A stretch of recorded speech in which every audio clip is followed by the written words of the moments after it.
So my background is Ta-da. my background is I actually taught in Victor for 35 and a half years, retired as a physical education teacher and coach there. And Ben actually was a former student of mine and actually played for me at Victor. And he's still here with me. I don't know how he made it here this long, but he's still here with me. So he came along this year as a volunteer assistant, really added a lot to our program. I'm a business administration major, and I'm from here in Canandaigua. My name is Joseph Massey. A computer science major, and I'm from Arizona. My name is Paul Thomas. I'm an environmental science major, and I'm from Chittenden, New York. I'm Ben Zeprich. I'm here for nursing. I'm from Penfield. Zach Sipos. I'm a business administration major, and I'm from here in Canandaigua. I'm Jake Seckler. I'm a kinesiology major, and I'm from Rochester. I'm Jackson Blastow. I'm also a kinesiology major, and I'm from Chittenden, New York. I'm Darren Conrad. I am also a kinesiology major, and I am from Phelps. We have a more number of- kinesiology majors that couldn't make it tonight, so that's fine.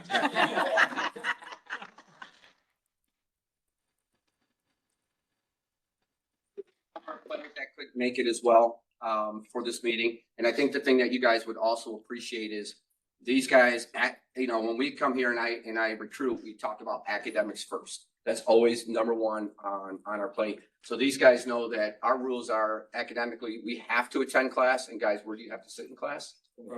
They sit in the front row. They have to sit in the front row. It's non-negotiable. I want them interacting with their professors. So these guys have also done very well academically as well. That's great.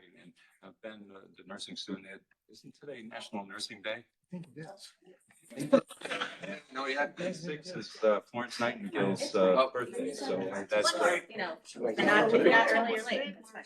So I was joking with these guys and I told them I should send out individual texts with different times on them.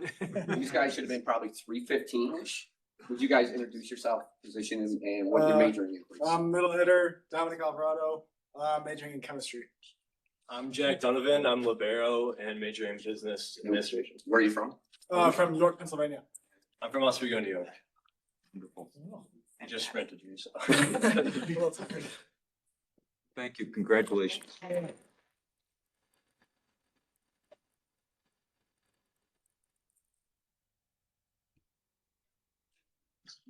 national champions. Unbelievable. Fantastic.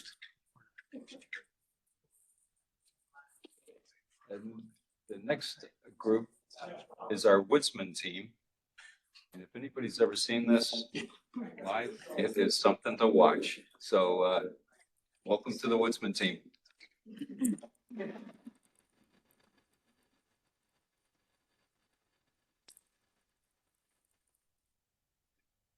everyone, thank you so much for having us here today. This is our championship open team. This is a really historic thing for the logging sports team. Our prior head coach Ryan and our current head coach Brandon had developed NELO rules, which allowed 4 divisions in logging sports: men's, women's, Jack and Jill, and open. And we're really proud to say this is the first time in history that we've had a championship team, and the first time we've really entered that division with a hunger to win. So just big congrats, Nate, Kian, Adrian, Tig, Dylan. It's been really an honor to work with these guys. They're very driven, and we have a really awesome set of skills. So thank you. Thank you. I'm going to actually ask each of them to introduce themselves individually and their major and where they come from, where their hometown is. My name is Nate. My major is Fish and Wildlife Technology, and I am from Herkimer, New York. Yes. My name is Kian. I'm also a fish and wildlife technology major, and I'm from Churchville, New York. I'm Adrian, following the theme. I'm also fish and wildlife, as well as a double major in environmental science, and I'm from Macedon. I'm Riley.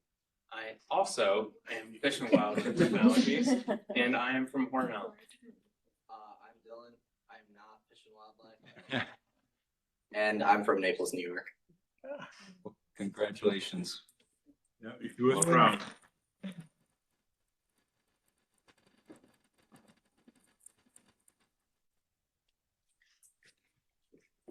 Thank you so much. Thank you. Good luck. So they're next door for the athletic banquet tonight, same night. Fantastic. We're gonna hear a lot of clapping, a lot of cheering. That's good. That's good. Great, great students. That, I think, I understand a lot of the studies show that students that are in athletics actually perform better and succeed at a greater rates than other students do. So that's great, great stuff. And it's great that the coaches take that seriously too. On to our business. Ask if there's any, if everybody's reviewed the committee meetings, committee minutes from April 1st, if there's any questions, concerns, deletions, additions, edits. Seeing none, we'll move on to the enrollment update and Dr. Arvidas.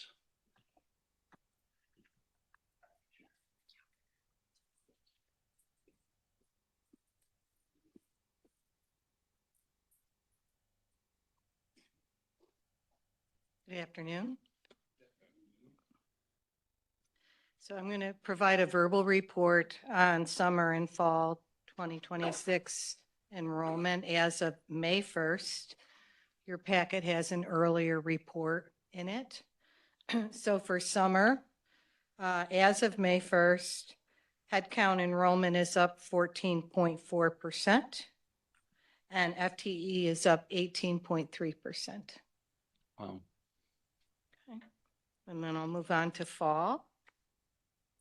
And I want to note that fall 26 new student registration began April 28th compared to April 21st for fall 25. So we have a week lag. Okay, so bear that in mind. So head count as of May 1st is up 0.9%. And FTE currently is down 4.4%. But again, we have a weak lag. I also want to mention that Gemini registration will begin September 16th and carry through October 7th. And the fall dates include full year courses that will run in the high schools from September to June. So you won't see those numbers until September, and I will remind you of that as well, but I usually get a question from you regarding when Gemini registration starts. Any questions? I have just one comment. Am I on? Push the button, the little speak person at the bottom. Oh, I got it. I'm very technologically deprived today. Had a lot of issues. Is it too early to see really the trend, Carol, that we may be heading in the direction of part-time is going to become a much bigger part of our enrollment? I think that trend has already been established, and we will Okay. continue to see it, particularly based on SUNY Reconnect, which is primarily drawing part-time adult learners. And we are cognizant of that and having conversations about that in yeah. terms of how it affects our operations, service delivery, and programming. Thank you. You're welcome. I assume we're tracking that. It would be interesting to be able to go back to the legislators and be able to report on what works and what needs improvement in the process for this. We had a SUNY Reconnect worker meeting today, and we certainly had a very productive conversation about challenges. Good. Any other Anything questions? else? All Thank right, you. thank you. Just a quick note, that on these microphones, that's that little person with a speaking kind of thing coming out, that if you touch it, it'll take up to 4 of us at a time. And then once a 5th comes on, the first one goes off and so forth. So, but be sure to just press that before you have questions. Next up, driving student success by sparking innovation in the classroom, Jen and Patty. Looking forward to this very much.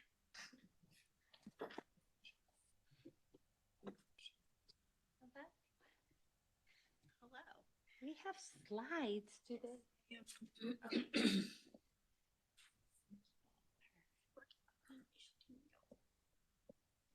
In the meantime, we can introduce ourselves, right? So I'm Jennifer Carney, and I am the chair of the Science and Technology Department and a professor of biology.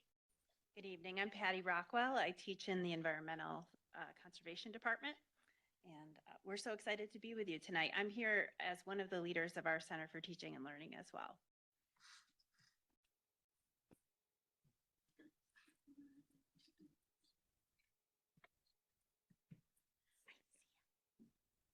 This looks promising.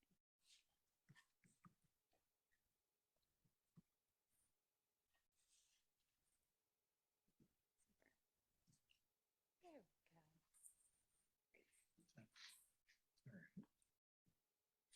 There we go.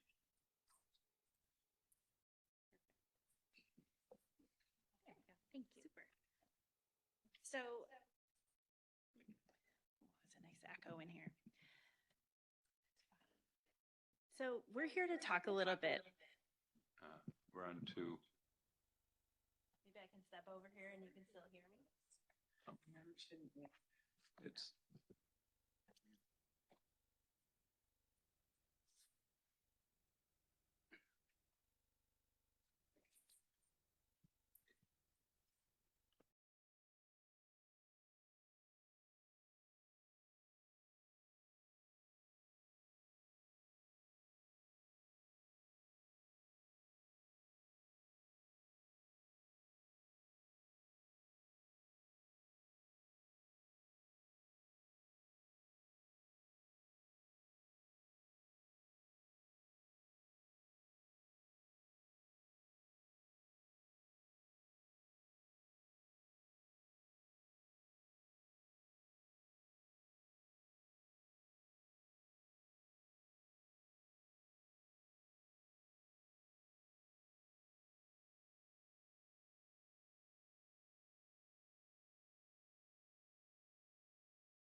Good evening, everyone. There are 3 positions here that you already have access to. I will read them briefly. One is for the Assistant Director of Admissions. This is a title change only for the previously approved Senior Admissions Counselor role, which is within Group C in the Professional Association as a full-time 12-month position. We also have the Student Success Coach, which is a revised position from the previously approved Student Success Coach PACE. This is a full-time 12-month grant-funded position, which remains in Group D in the Professional Association. And we have lastly, the Technical Specialist Student Success, which has been revised due to a recent retirement. This is a full-time 10-month college-funded position that remains within Group E in the Professional Association. That concludes my report. Questions? I forgot I'm not in charge anymore. It's perfectly all right. Does anybody have any questions? Thank you, Dr. Wesley. Dr. Ortiz?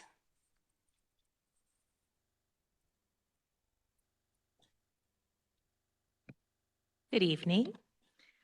I am here to present for your consideration a new policy on student location. So this was developed in response to our recent renewal of NC Sarah, and we learned that we needed to have a college policy in place to identify the location of the students when they begin our online programs, specifically those that relate to those that have licensure in New York State.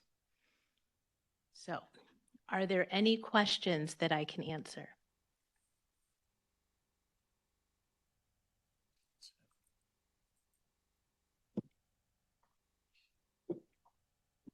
Thank you.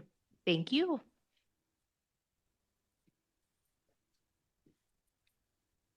So moving on to our strategic thought presentation. Jocelyn Birch, sorry, can't see. Bush, I apologize. Okay. Good evening, everyone. Thank you again for the invitation to come and present what College Council has done over the past academic year. I believe Alyssa is pulling up the presentation.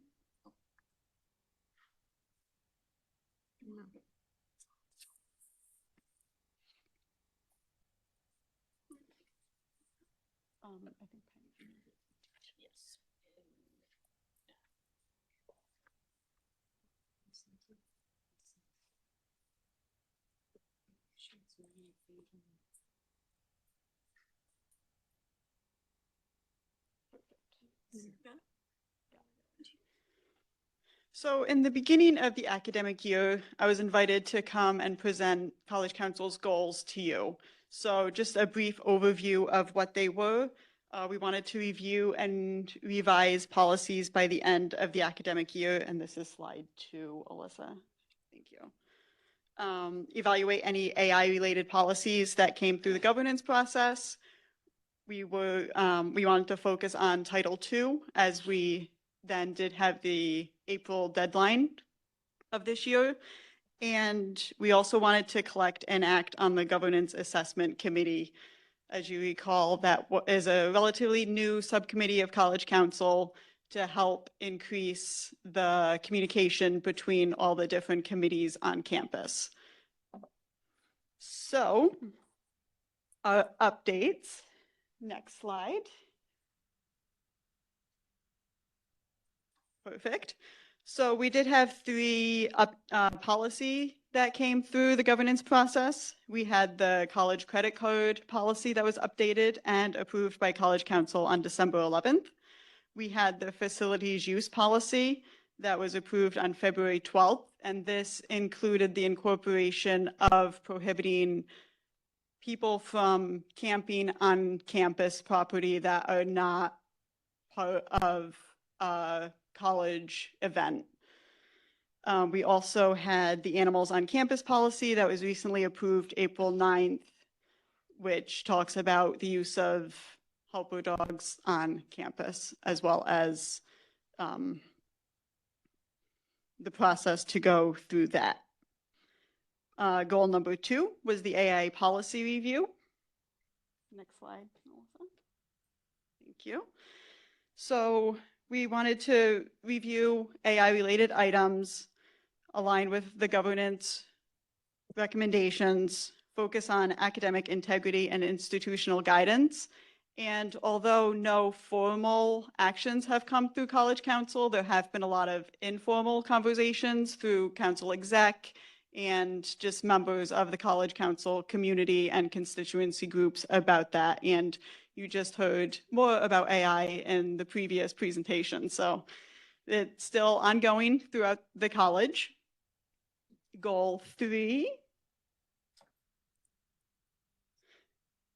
Focus on Title II compliance. That due date was actually pushed back a year, so we have until next April to maintain full Title II compliance, but we're still keeping it on the forefront of what we do. And I actually received an email today regarding a policy that'll come through the College Council to make it Title II compliant. So that's going to be ongoing as we work through all the policies to make sure that they are ADA Title II compliant. Our last goal was the Governance Assessment Committee.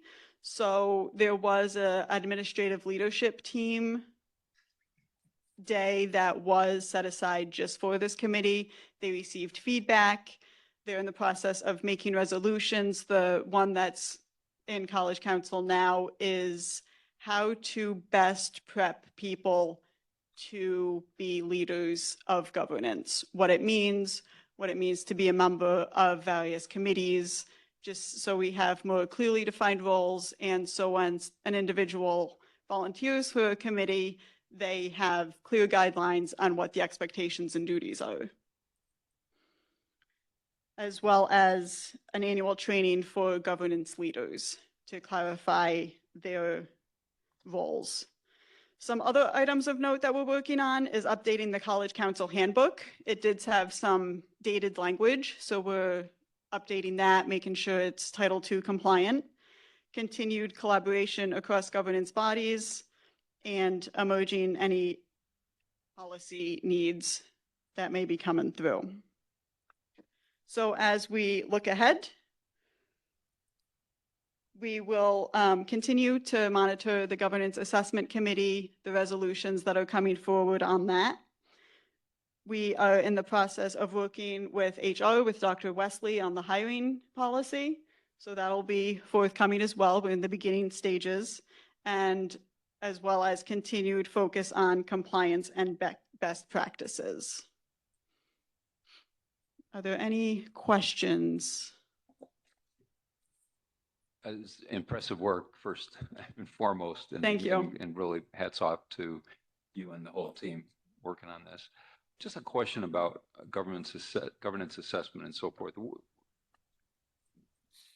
Is there like a source, or what's the basis for whether you're in compliance or not in compliance? Is there a national standard? How does that work? Sure. So the Governance Assessment Committee or Subcommittee was formed because there was a poll taken of the campus body, students and faculty and staff. And there's a lot of confusion about what roles are as part of committees. So it's not a national benchmark. We're focused more on FLCC and how we can better streamline the committee's processes. Well said. Thank you. Joe, do you mind if I just add real quickly? Yeah, there is, in addition to everything she said, which is 100% correct, there is a middle state standard which requires the assessment, regular assessment of governance processes. And this committee formalizes some of the work that was more informally done previously, but there was a formal survey taken. That survey was presented, additional feedback was given. So it's really conducting a formalized work in pursuit of that. That's a nice to have, that we need to do that, but the internal goals are really what's driving the work. as really, Joe was this saying. helps us with, additionally with Middle States compliance and And it is a requirement, in middle states. thank you. Any other questions?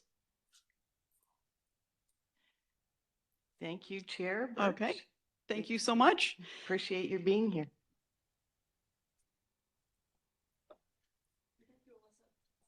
Milton Johnson, Academic Senate.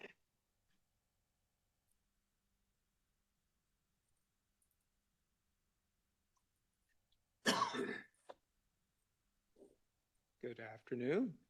Afternoon. Chairman Hollick, trustees, President and I, we're going to dive in a little bit to what we did in 25-26. It's been a busy year, as it typically is in the Academic Senate. You can go. Yep, thank you. So in terms of an overview, this is probably the best place to start, just to kind of give you a sense of the scope of work that we put in. So with our meetings still to come in May, we will have 12 meetings completed. We've discussed a half a dozen policies, 4 approved, which this body has also seen or will see in at the next meeting. In terms of resolutions passed that were outside of this body, we do review Faculty Council Community College resolutions along with the University Faculty Senate resolutions, and those resolutions are considered by our body. Typically, they do not require us to do anything, but we are supportive of a resolution that directs or asks the provost or the SUNY chancellor to take an action. And so we typically endorse those with consideration of whether or not we're in alignment with the votes taken at the statewide level. In terms of bylaws, we did amend our bylaws this year as well. We took a look at our bylaws specifically related to electronic meetings. Our bylaws were silent on them, and so we did decide to make sure that they were clear about how we could hold electronic meetings and whether or not they were possible at all. And in the case of voting, how do we manage those voting issues? The other item we took a look at was emergency sessions. Since our body stands through the academic year, there are 2 months when we may not be meeting. And in that case, we've empowered our Senate Executive Committee to take actions when an emergency arises. And these emergencies could consist of reviewing policies that are directed to us by the federal government, or if New York State were to make some sort of action, and then we would be able to take action on behalf of the Academic Senate as a whole. In terms of curricular actions, you can see that, again, we were quite busy. Our curriculum committee is a very active committee. Part of this was driven by our SUNY response to SUNY's general education guidance related to the competencies, information literacy, as well as civic discourse. And then in the course of our program development and our program review and revisions, we update courses as well as programs. And so you can see the 60 plus here is just kind of a ballpark. In terms of new AI courses, we have created 4 new courses that are tied to our AI micro-credential, and that was largely spearheaded through our computing science department with Carrie Brewer and Dave Gaddu.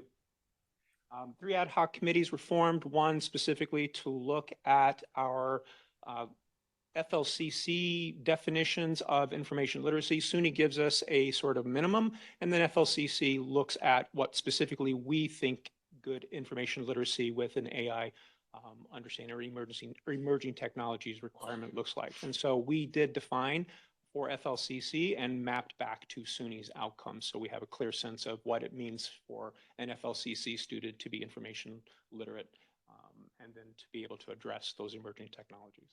And then finally, with new program proposals, we do have 2, one certificate in the case of wine management, and in the second, that AI micro-credential that I mentioned earlier.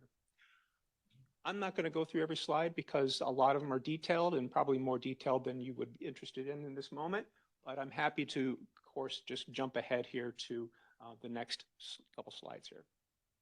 So again, this is a repeat of fall 25. We can go on if you want. And if you want to see something in particular, if you want me to stop at a certain point, please do so. Yep. Just on this slide, the shared governance. Yep. Would you just sort of speak to what shared governance is, how it differs from board governance, Yes. and where they might overlap? Absolutely. So shared governance, and this is I heard the question earlier and I thought it was an interesting question. The idea of what is a benchmark or what is a sort of national standard. If I were to point you to a national standard, I would probably go back to the AAUP statement from the early 1950s, where you can see kind of what the role of shared governance is. So for us here at FLCC, we have a shared governance constitution which dictates what our shared governance system looks like here. It is very much a homegrown system, just as shared governance systems are across SUNY. So at any given campus, you can find shared governance, and it looks different depending upon the culture of the campus. So when 2009, 2010 came around, prior to our previous, or maybe now two Middle States assess or self-studies, we looked at shared governance because there was some dissatisfaction about how it was working on our campus. And so President Risser charged a group of folks to come together and to discuss shared governance. I see Jeremy Termini back there, and Jeremy and I were among many of the folks who got involved in taking a look at our shared governance structure, what was working, what was not working, and we developed the most current version of our shared governance structure. And so in it, it outlines very specific expectations as to how we should practice shared governance. Transparency, communication, some of those are the key hallmarks of what it defines. Obviously, the board has its responsibilities dictated to its by its own state regs.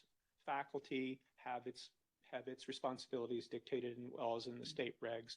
And then again, we think about the role the president plays and the role that provost plays and so forth. So each of the cabinet members, the board, the faculty, the staff all have that sort of shared responsibility for contributing to the success of the college. And so when we think about the fiduciary responsibility, obviously the board has that significant role to play. When we think about academic policy and we think about the key components of good governance, I mean, it certainly is a shared effort. So the board passes final policy, we make recommendations on the case of academic policy to the president, and the president would then recommend those to the board. And so the understanding, I hear myself repeating this all the time, so it's okay. So the understanding is that those of us who are impacted by decisions made by the college should have an opportunity to speak to those issues that impact us. And so decisions in shared governance typically involve multiple folks coming together to discuss and then make recommendations to the president and ultimately the board for final approval in the case of policy. Appreciate it. Sure. Any other questions at this point? I do just have one to follow up on Trustee Cushman's comment. What does Middle States say about shared governance? What are the expectations there? So I think we need to have a clear shared governance system and the responsibilities to that.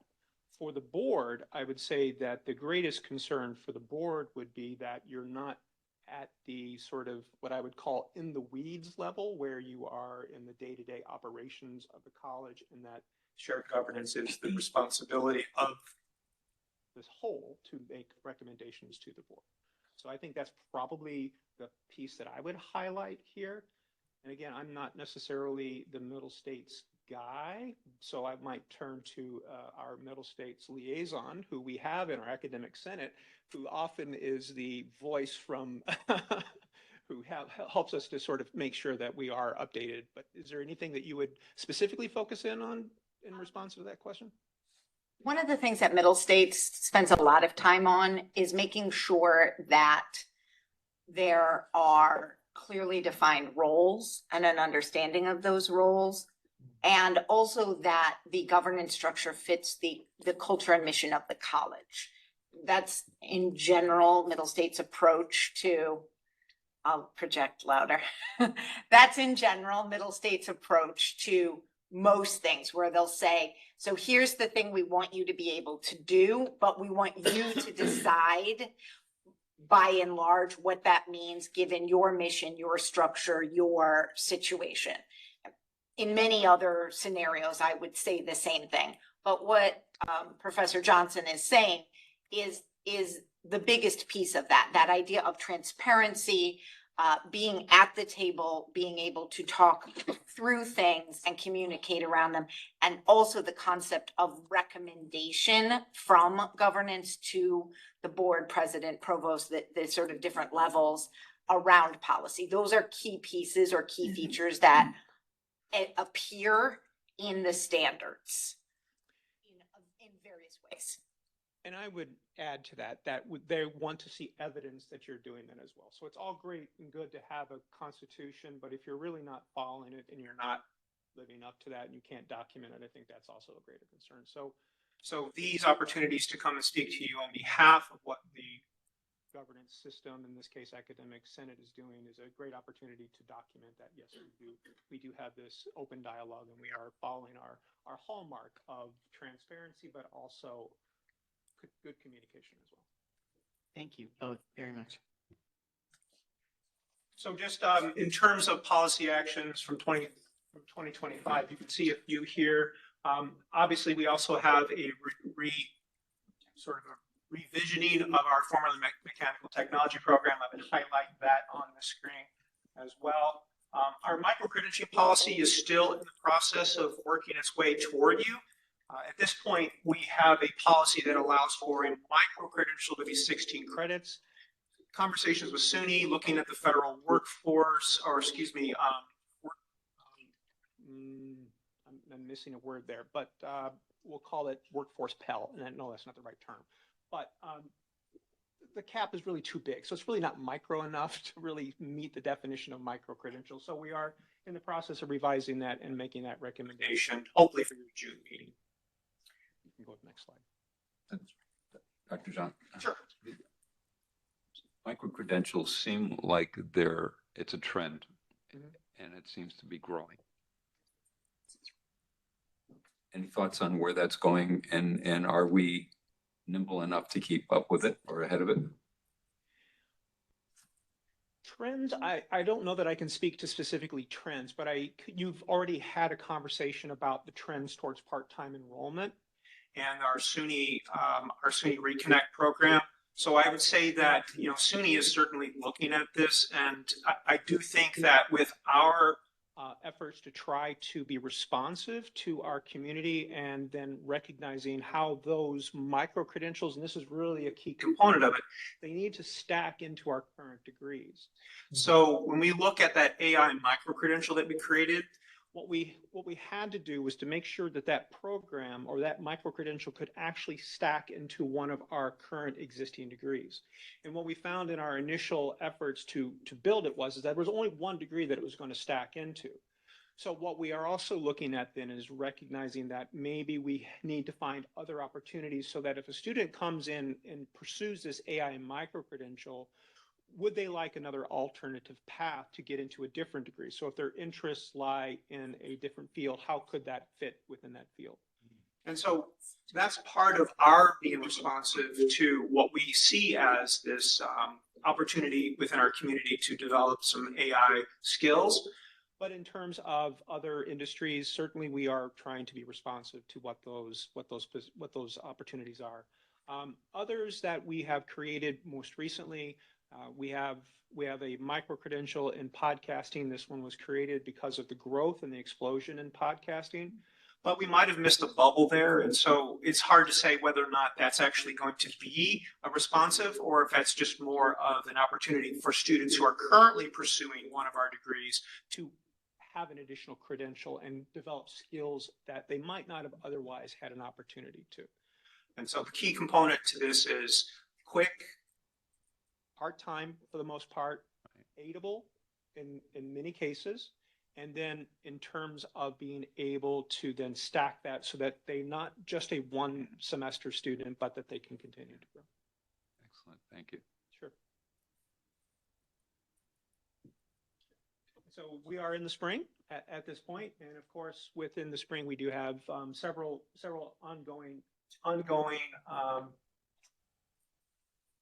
ongoing actions to be taken here. Just to talk a little bit about how our governance doesn't necessarily rubber stamp things. We do spend a lot of time discussing concerns, programs, courses, just to kind of give you an understanding here that the English 113, just as an example, had a significant amount of debate. We spent a majority of a meeting really just sort of dissecting whether or not the changes in this program or in this particular course were something that made sense given what we understood the course to be and how it worked within our curriculum and the role that it served our students. And so, you know, little things like this where we can see that something comes to our committee meetings and then it may get discussed. It may even get approved at one level, but then can get remanded back to a committee for further discussion. Our Student Experience Committee, I would just highlight it as well because curriculum and assessment certainly are the bulk of the work that we do. But our Student Experience Committee is our youngest, our newest committee, and it has done some work around student engagement, student experiences, both in an online environment, but also in terms of student needs. And so with the Faculty Council of Community Colleges has been working towards finding strategies and helping campuses make better decisions around issues around food bank visibility, student access to those banks after hours, privacy, all those kind of issues. And so they are exploring those. So they're sort of a research arm for us. They do a lot of research around these student issues, and then they make recommendations back to the faculty, to the academic senate, and then we consider those recommendations.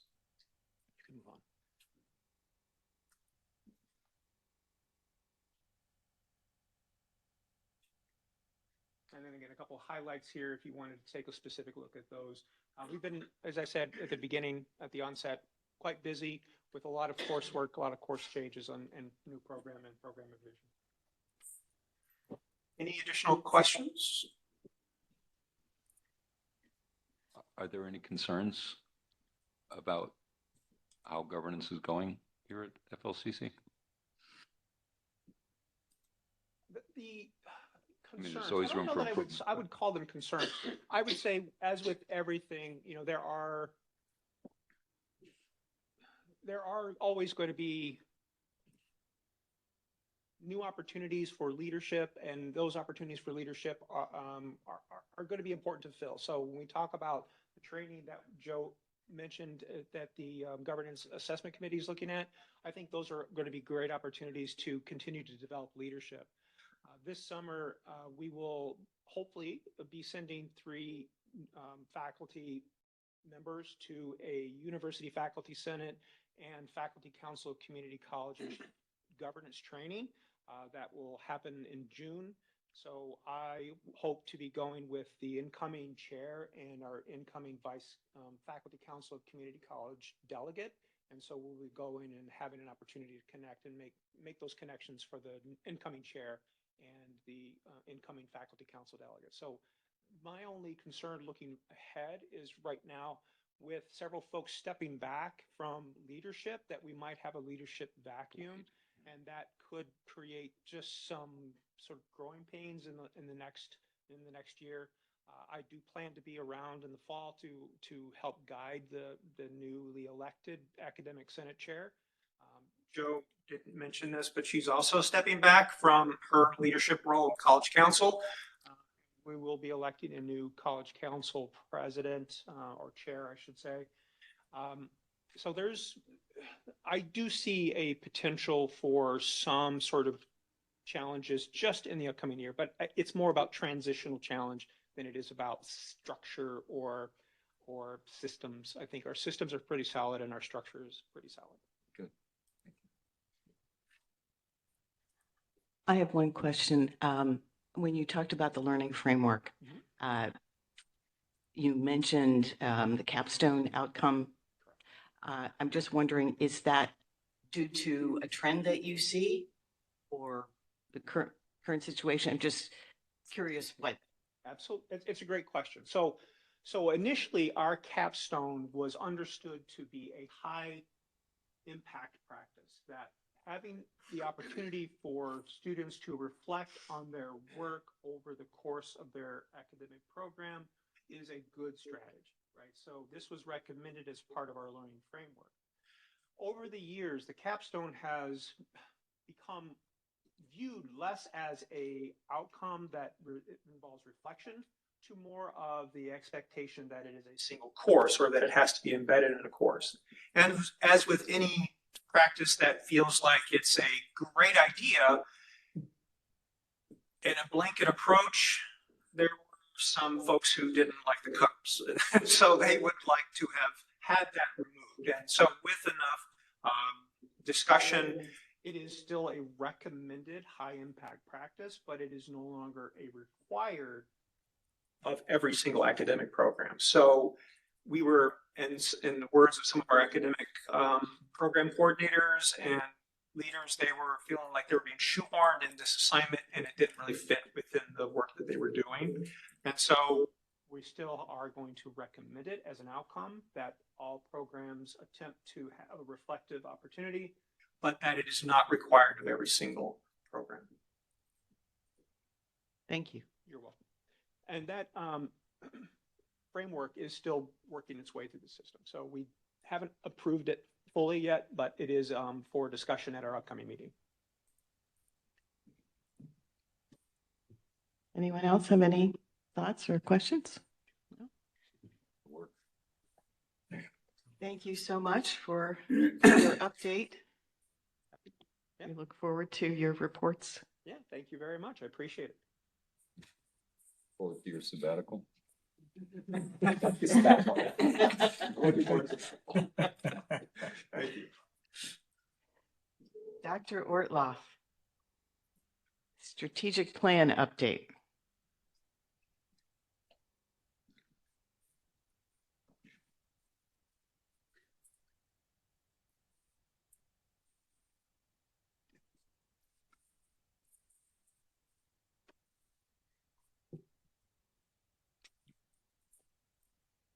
Is this working? Okay, great.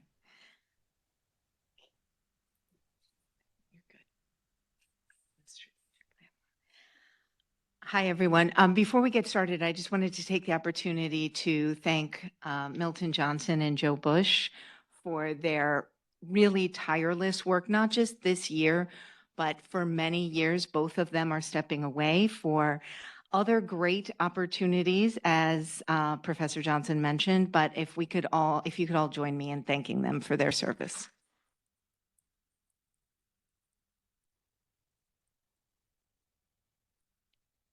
Okay, excellent. So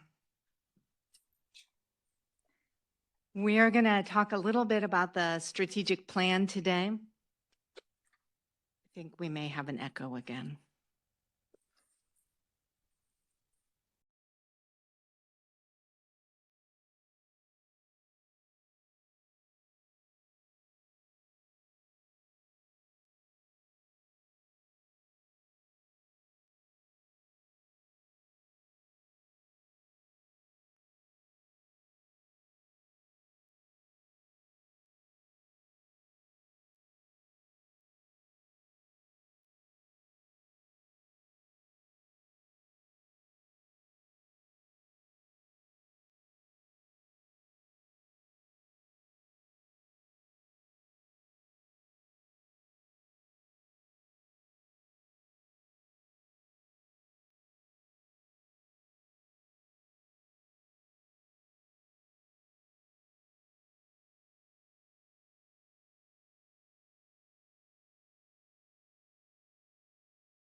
indicator and the sort of long-term work that it takes to build up some of those deeply partnership-driven work is important. So understanding our process and momentum towards that is paramount to understanding the strategic planning process.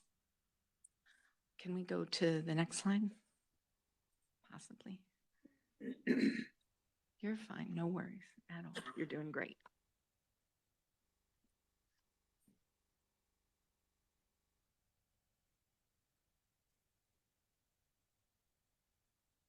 Yes, that looks good. Okay, so each year we look at what we're trying to track, how many metrics are associated with it and where we're going. So we continue to look at that and also continue to try to develop our understanding of what we can look at and what we can understand along with our along the strategic planning implementation process. Next slide. Do you want to give me a clicker? No, it's fine. You're good. Okay, so for each of the areas, what I want to talk about is sort of reviewing our goals and then understanding where we are situated with that. I submitted to you also an accompanying report, so you can look more deeply at some of the sort of direct metric progress in some of these areas, but I wanted to be able to spend our time at some of the higher level conversation about progress. So we continue to look at focusing on individualized student support systems, right? Really making sure that we're looking at what individualized students need or what different groups of students need, knowing that not every student needs exactly the same thing. So that we will continue to discuss this next at our next meeting. Dr. Ortiz will also be joining me to take a little bit of a deeper dive into some of these areas, as I mentioned. All of that also focuses in particular on retaining and improving the experience of first-year students. I know I've already used the word momentum today once to refer to the strategic plan, but from a student success perspective, one of the things we entered into this strategic plan knowing was that we needed to do better with our students in their first semester and then subsequently in their first year, because creating that momentum and making sure we get them through those pinnacle milestones is particularly important to their continued overall success, whether that means graduation, whether that means transfer, whether that means finishing out a credential, whatever that success means, that first experience is particularly important. So that has become and became, when we first wrote the strategic plan, a paramount experience that we wanted to invest in. So as I said, we'll continue to talk more about that at our next convening. Completion as a result of that then becomes a way of continuing to look at that. It is, however, a lagging indicator. So it's one that we want to look at every year, but we also know that in a lot of ways, the work we're doing right now, we're not going to see the impact on completion for a number of years. So just a reminder of this all being a journey we're on together, and understanding that journey is an important part of the planning we do and the progress we make. Next slide, please.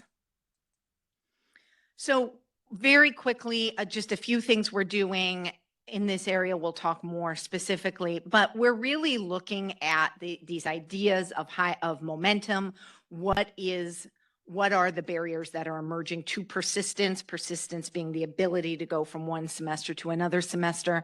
Looking at courses where there's what we call a high barrier, right? A gatekeep, something that's keeping them from going on, and designing appropriate interventions, working on that from multiple levels, right? There's not one answer to any of these things. The students are different, the courses are different, the educational outcomes are often different, but really examining that, using the data and using the experience that we're seeing on campus in what is also a moving target. Not just a moving target because our students change every year, because of course our students change every year. We know that.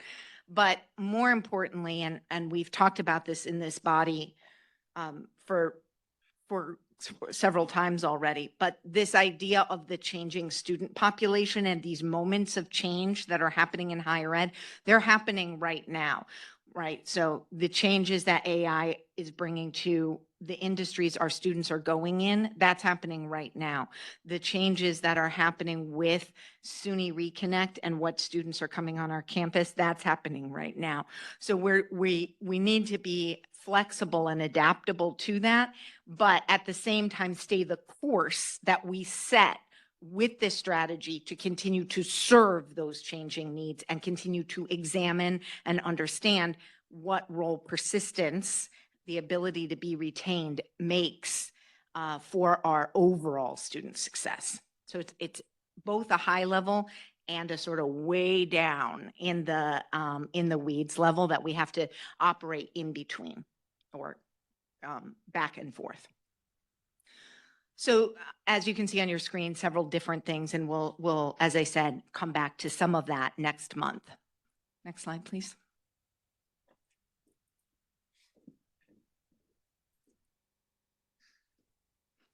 So overall, we're looking at the student pipeline. That means we're looking at retention, both from year to year and semester to semester. We're looking at completion.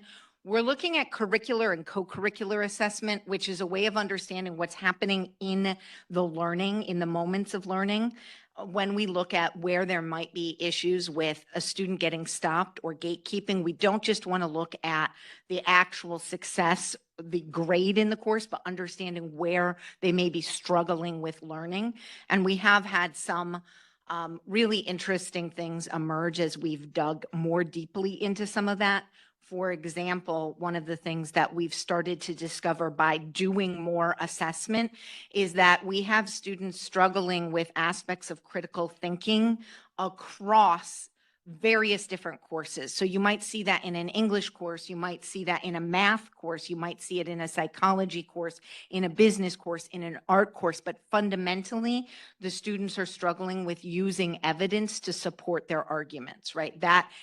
That type of learning is something our students are struggling with. So when we're able to see that kind of pattern, that's what we see through assessment data. We can connect that to, hey, wait, this is something we can do something about this, right? We can get in, we can design supports for our instructors, we can design supports for the students that then in those lagging indicators, we start to see show up in persistence and retention and completion numbers. So all of this across the student pipeline is the sort of fancy term for it. Next slide, please. So overall status, right? So a lot of times you'll see like a red, green, yellow, like what's happening. When we look at all the different things we're looking at, what we're seeing in our work in student success is strong momentum. It doesn't mean we've solved everything, but we have momentum in what we're seeing. Some of that we need to continue to look at more specifically as we see these students that are beginning to get some of the work we're doing now go into the later parts of their educational journey. We'll see whether or not that impact shows. We saw some very good early gains in closing the equity gap, not fully, but having momentum towards closing that. And we've sustained that and continued to chip away at it a little bit. So that momentum is what we want to see, but we need to continue with it and we need to continue connecting it to that intervention level work, especially because we see these changing populations. We see this bigger move to part-time. We see challenges with changing job market. All of those things will continue to be things that may mean we need to adjust what we're doing to maintain momentum as we continue to look at these metrics and continue to follow along the pipeline into that latter half of the student experience. Next slide, please.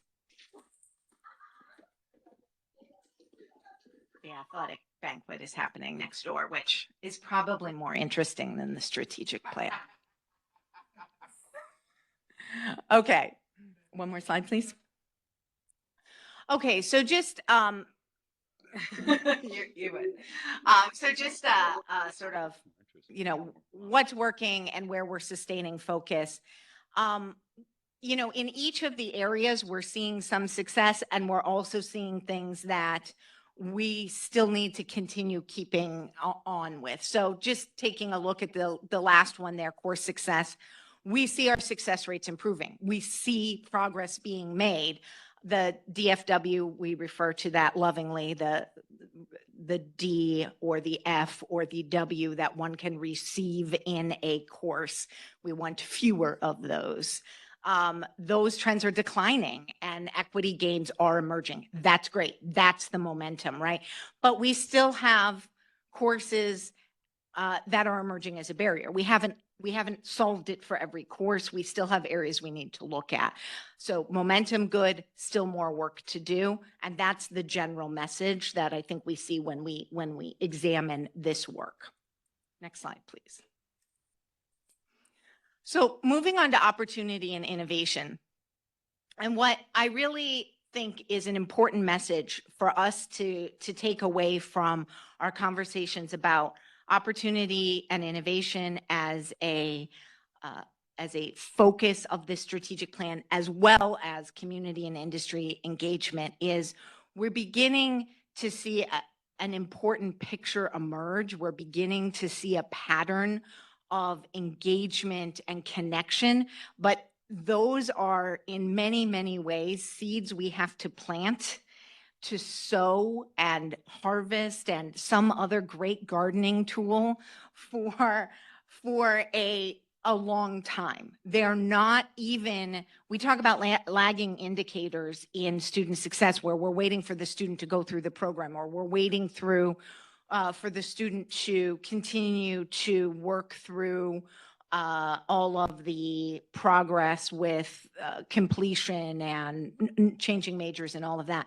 And there is sort of a similar story to tell when we're talking about the deep work with changing opportunities, building new programs, working in the community, bringing on more alumni, and what bringing on one new alumni might mean 5 years later, not just for Breeze area where they may become donors and they may give, but they may serve on an advisory board. They may then work in an area where we end up building out a new program. They may refer us to new potential partners.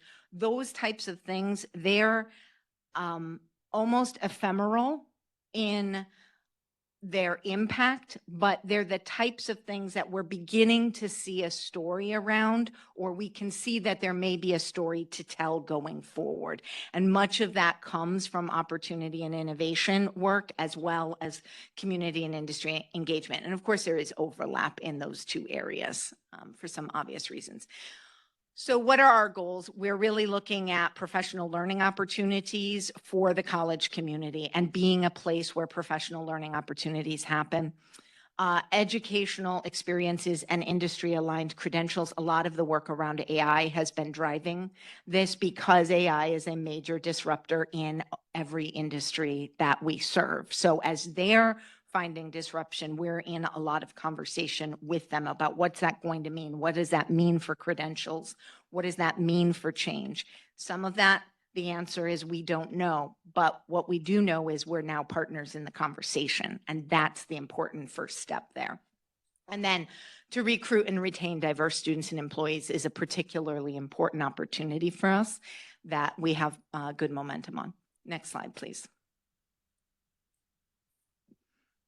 Lots of different things happening here. And the one that I think bears extra attention, and I am probably slightly biased in that, but we have been talking about with this board for the time period that I've been serving on cabinet, we've been talking about an innovation culture. And that has been something that this board has supported very demonstrably through your board designated funds, but also in the conversations you've had with us in this boardroom with the president.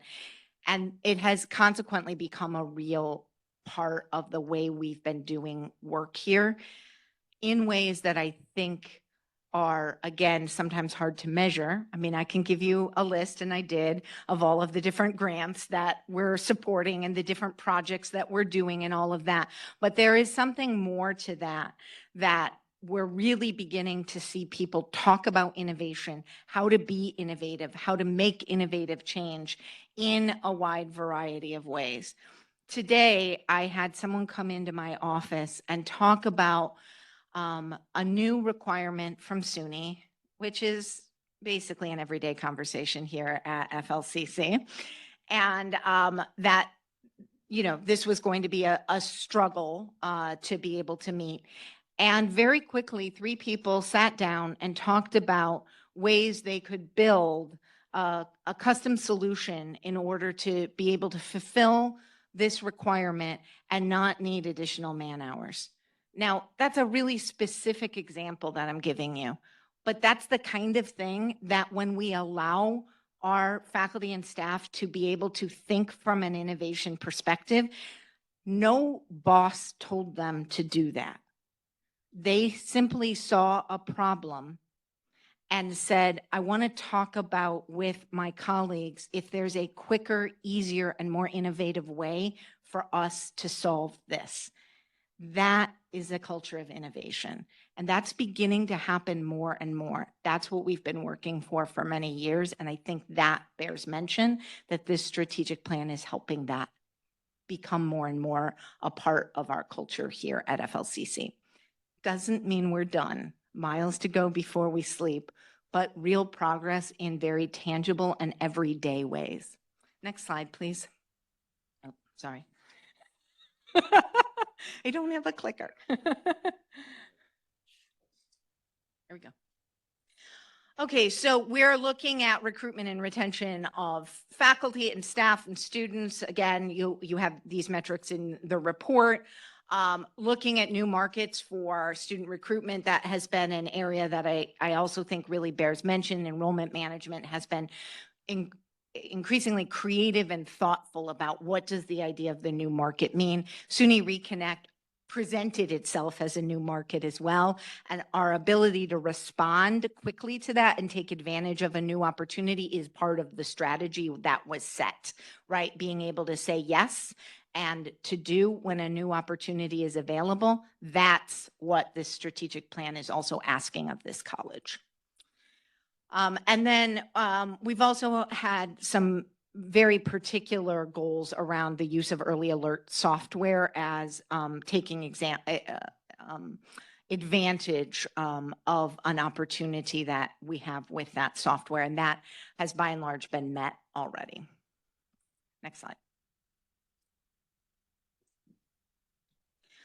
So where are we? What's our overall status? Green, red, yellow. So we're building future capacity. As I mentioned, we're sowing seeds. We're seeing that emerging, and we're going in the right direction. I think the culture of innovation is one that should expand further and farther and deeper, but it's also one that can take us into our next strategic plan. And that's particularly exciting to me as someone who works in this area. Next slide, please. So as with the last section, just a couple of areas where in really every area that we have set out specific metrics, we've made good progress and we have good examples of what's working, where we're going. And we also still have things we need to work on, right? So looking at our workforce programs, we're seeing those new credentials, those new industry credentials being launched. They're out there. Workforce alignment is strengthening, but we also need to look at refreshing some of the things that maybe got ignored a little bit while we were working on some of these new things. And we need to continue to track employment outcomes in ways that we have approached but haven't fully solidified, and that are very, very important for making sure we're serving not just our students, but our community and business partners effectively. So more things we need to do, but we're building off of success that we've already demonstrated, which is great. Next slide, please. So looking at our last circle of success, community and industry engagement, this is where we're really looking at community partnerships, employment, skill building. So while there is definitely an overlap with opportunity and innovation, it is more specifically focused on direct partnership building. and community building, including here at FLCC as our sort of preeminent community. One of the things that I think stands out here is the alumni engagement and visibility that was very deliberately put as part of the community and industry engagement. It's a clear connection to the community. And it's also something we had not given a lot of attention to. That's what a good strategic plan should do. It should shine a light on things. It should say this is something we need to focus on. And while Bree can talk much more eloquently and at length about the tactics that have been deployed to increase that, the numbers speak volumes for where we're going with alumni engagement. Doesn't mean we're done, but it does mean that the tactics we're adopting are helping us move the strategy along and setting us up for future success. Next slide, please. Lots of different things that we're doing, and we're going to hear in particular about advisory boards here in just a minute from Linda Cunningham. I've already mentioned alumni engagement. All of this, though, goes to this idea of visibility. And visibility appears in many ways. Who's coming to this campus? Where are we? How are we engaged and involved in the different communities we serve?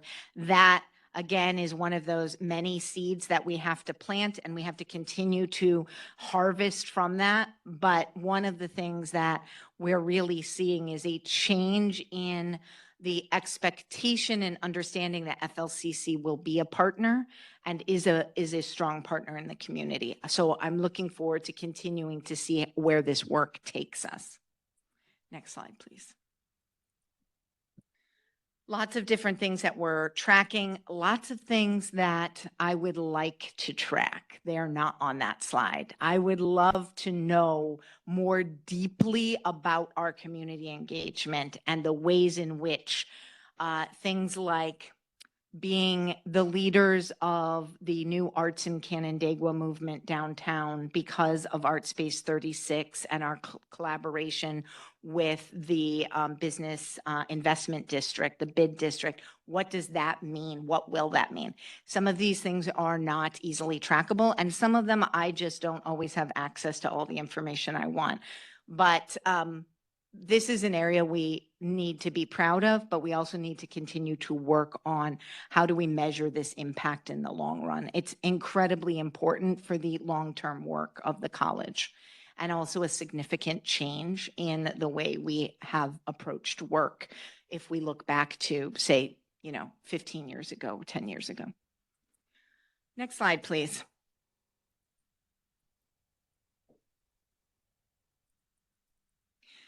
So where are we? Positive momentum. We're on the right track, and the actual metrics that we had set out in this plan, we're doing very well on. There's just more to come and more we need to engage with and develop and track to really understand where we're going next. Next slide.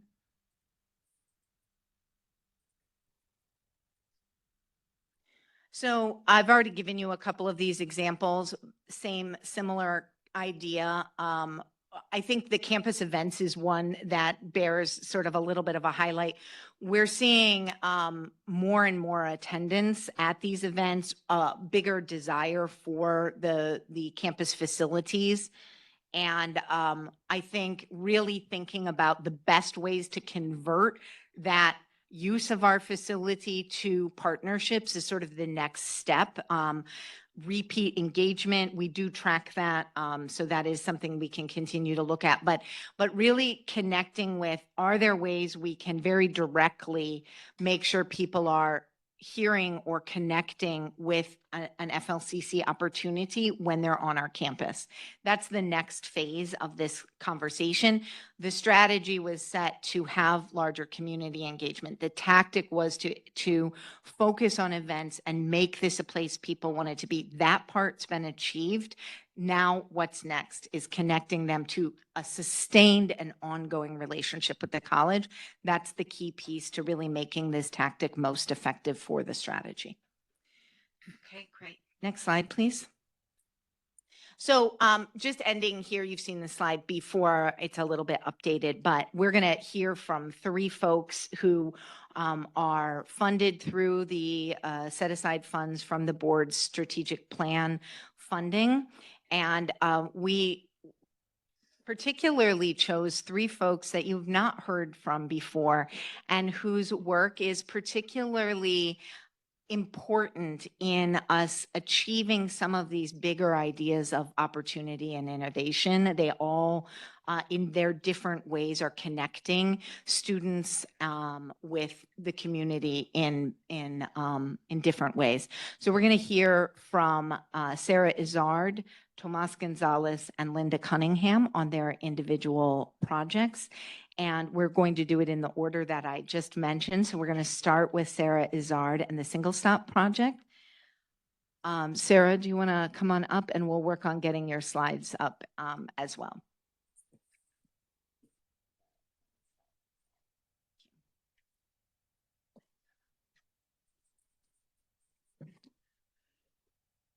Good evening, everybody. Nice to see everyone. I'm Sarah Izard. I'm the Senior Director in the Center for Student Wellbeing.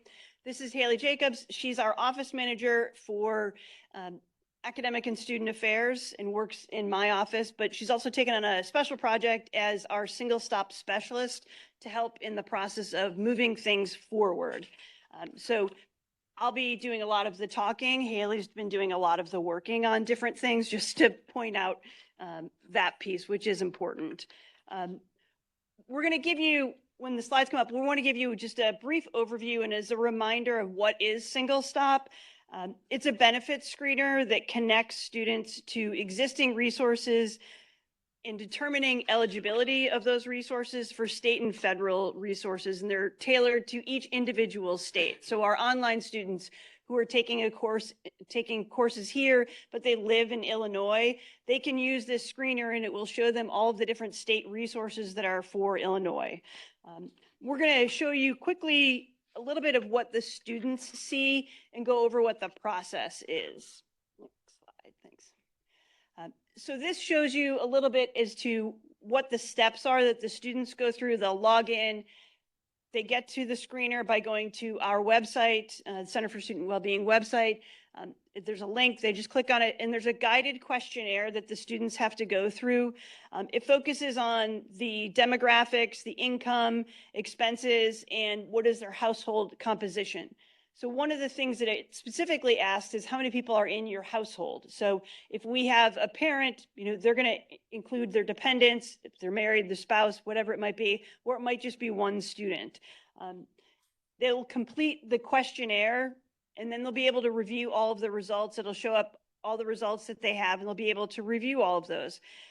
As they're reviewing the results, and you'll see in the next couple of slides, it then takes them to the places where they can apply for those specific benefits that they may qualify for. So you can hop on the next slide.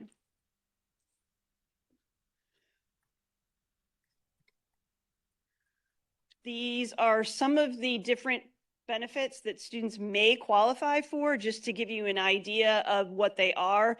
So educational benefits. So obviously our students, to get Pell Grants and student loans and things like that, go through financial aid. This also identifies if they may be eligible for a Pell Grant. So this may also trigger a student to apply for financial aid if they have not done so already. So funding in education, in food, health, and also a number of other things that I know we've helped some students with already by going into the benefit screener. So housing, so a number of students who may be unhoused looking for housing assistance, other types of financial assistance, financial planning, and tax preparation. So that's one I know that we specifically were able to get some students towards. Thank you to Jonathan, actually, who brought them up to our office. We were able to get them to use the screener to get some tax help for them. So these are just a little bit of some of the benefits. The next slide. So this is the benefits guide. So when a student goes through and they look at things and say, they're eligible for SNAP, on the top of the web page that the students are using is benefit guides. And these are specific to each state. So right now, if you're in New York State, this will give you the information on SNAP in New York State. what are all of the different things that you need, how to apply, questions you might have, FAQs and such. Our staff are definitely not experts on all of the different resources and supports that students may qualify for, but all of these benefit guides go through all of the details for the students. They're also benefit guides specific to the state that the student is in, right? So that student who's in Illinois, the benefit guides match up with the state of Illinois, which is incredibly helpful. Next slide. This one is one of my favorite parts of all of Single Stop is that it's an interactive community map. So you can go in and put where you are on the map, and it will identify all the different community resources that are available to you within your area. Again, perfect for students who are online, who are not New York State residents, right?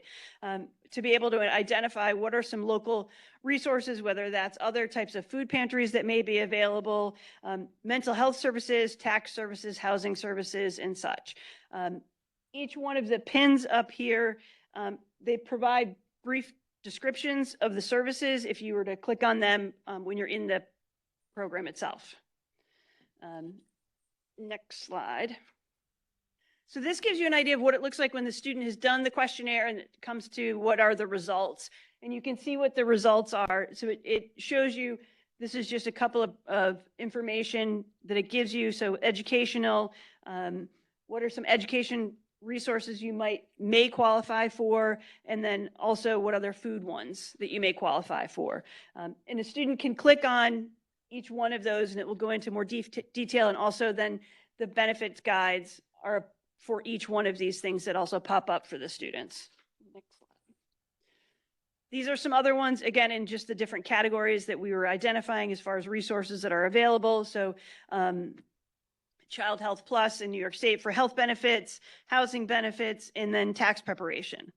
So again, a number of different things that we may not think about that our students may need, but they certainly do. And again, it is incredibly helpful for these students to be able to just click on this, but also that the benefit guide is there to answer some of the questions that they may have already about some of those benefits. Next slide. So the next steps for students when they've received this, so they get this, this then tells them, this page tells them what are your eligible benefits. And as you'll see, on the left-hand side is apply now, learn more or apply now. So this will take them directly to the SNAP application, right? To different housing applications, whatever it might be, which is incredibly helpful. So it's a link to the next step. So it tries to take away some of the barriers of go out and find this web address, right? So it's incredibly helpful to be able to have students just to go to that next step. And the system tracks all of this information as well. So it'll track if they completed the benefit screener and if they did apply for anything and if they completed those applications. Last slide. So this is just to give you some ideas about numbers and stuff, but also the basic needs integration. So beyond Single Stop, we have amazing basic needs and wraparound services for students, and we do track all of that information. Emergency funds, food cupboard, transportation assistance, all of that is tracked. One of the things that we'll be doing is integrating all of those FLCC basic needs into the Single Stop platform so that we'll be able to pull up a student and we can see all the things that they may be eligible for from the state or federal, but also how have we supported them as well. It also gives us a broader picture of what the students' needs are overall. These numbers are for the spring semester only. So we did get a slower start in pushing the whole program out to students, but it gives you some idea of what the numbers are. So right now we have 34 households who've done this screening. 20 of them have completed it. So a household could be one person, it could be 7 people. Right? And so then we get into the number of individuals, and that's everybody who's within those 34 households. So there's 64 individuals and 41 have completed the screening process. If they haven't completed the screening process, Haley's reached out to them to give them a nudge to complete the screening process. In the system itself also has a bit of a nudge system where it can send out a little reminder to students to complete the process as well. one of the things I wanted to point out is that the big number, the 66,330, are current benefits right now for the students who've completed the screener. And so those are possible benefits that students could be eligible for.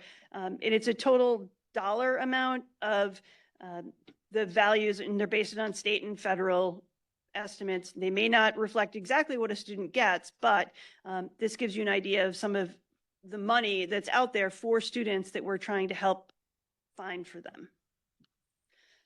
And we continue to have meetings with the Single Stop folks to figure out ways in which we can better push the information out to the students. They work with a number of other colleges, and so we're able to get information from the other colleges that they work with, what works for them, what are some strategies that we can take and we can try on our own, which we're in the process of doing. And Haley specifically is building a lot of marketing information, and we'll be pushing all of this information out to students. Our goal is every student who walks in the door of the Center for Student Wellbeing completes the screener when they're there. That's our goal.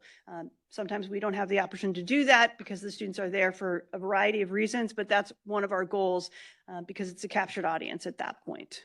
So we continue to do great things. And again, we'll see the numbers will be much, much larger as we move forward with the program. Thank you. Any questions? Yes. Any possibility of moving this to alumni, moving it outside students, just to your students, and moving it to alumni or other groups in the community? It's a great question. I would say that it would be a contract issue, so I would look at Jason Tack for that, to negotiate that as far as the contract. I know that community colleges, Single Stop works and partners with a number of community colleges across the country, as well as other types of organizations, support organizations. So I know it is a possibility, but it is something that would be negotiated in a contract. So yeah. Possibility. Yes, it absolutely is a possibility. Yes. Other questions? Great. Thanks, everybody. Appreciate it. Thank you very much.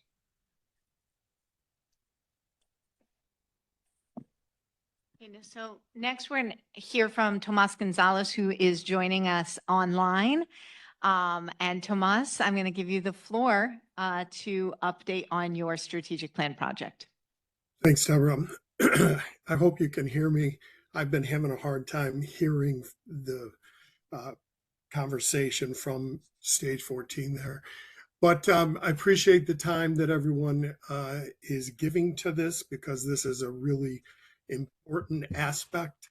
And the grant that you have provided is doing incredibly important things for our paralegal and legal studies students. So the change in legal in the legal system, as most of you know, is very slow. Some would say like a glacier. But this is going to be different, and this is different. And the main reason is because it is a way for the use of AI in the legal system is a way for firms to save money. And if there's one thing that a firm wants to do is save money. And so we have to be at the forefront of providing our students the understanding and knowledge about these systems. And so when we first started talking about this, about 5 years ago, our program was down to about 20 students. And over the last couple of years, working with partners, both in the legal system, with faculty, community members, we've been able to expand that to about 120 students at the moment. Now, the important piece, the reason I mention that is because I want to show you the impact, or talk to you briefly about the impact that the money that you allocated is doing for our students. So when I was in law school, and I know that was a long time ago, but it would take me days and weeks to draft a memo or a brief on a particular topic. That same memo or brief can literally be done in seconds now. And that's not a, I'm not being dramatic about it. Literally can be done in seconds. And what does that mean? That means that a lot of the tasks of legal research and writing and other first level primary skills are going to be and are being consumed by these platforms and these systems. And so we have about 120 students in the program. The students that get to graduation, about half of them will go into paralegal positions. The other half will go into legal assistant or legal secretary positions. They'll show their worth in the firm or the entity, and then they will move laterally or get promoted to a paralegal position. What we're finding more now, and what we're getting more now, is people who are already in firms, paralegals. We've had paralegals from large firms in New York City, from the Attorney General's office.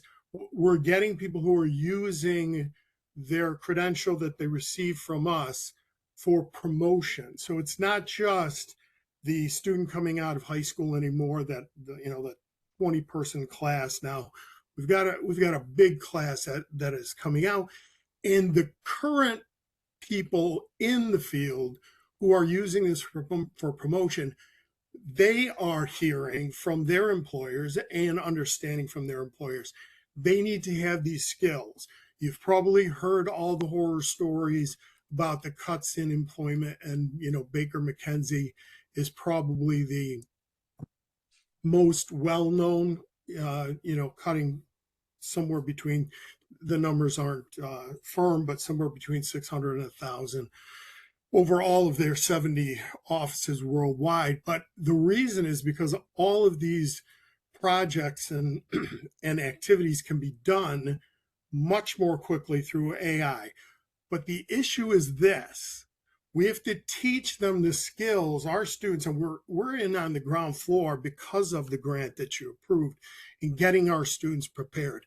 I'm hearing from all sorts of programs that they're just starting to talk about it. They're just starting to integrate these issues into the curriculum. Well, that's too late. We are right where we should be. We just finished the first semester of the integration of Lexis Plus AI into our curriculum, and I'm going to talk more about that in a second. And so this May, we will have the first graduating group who have that experience through our program.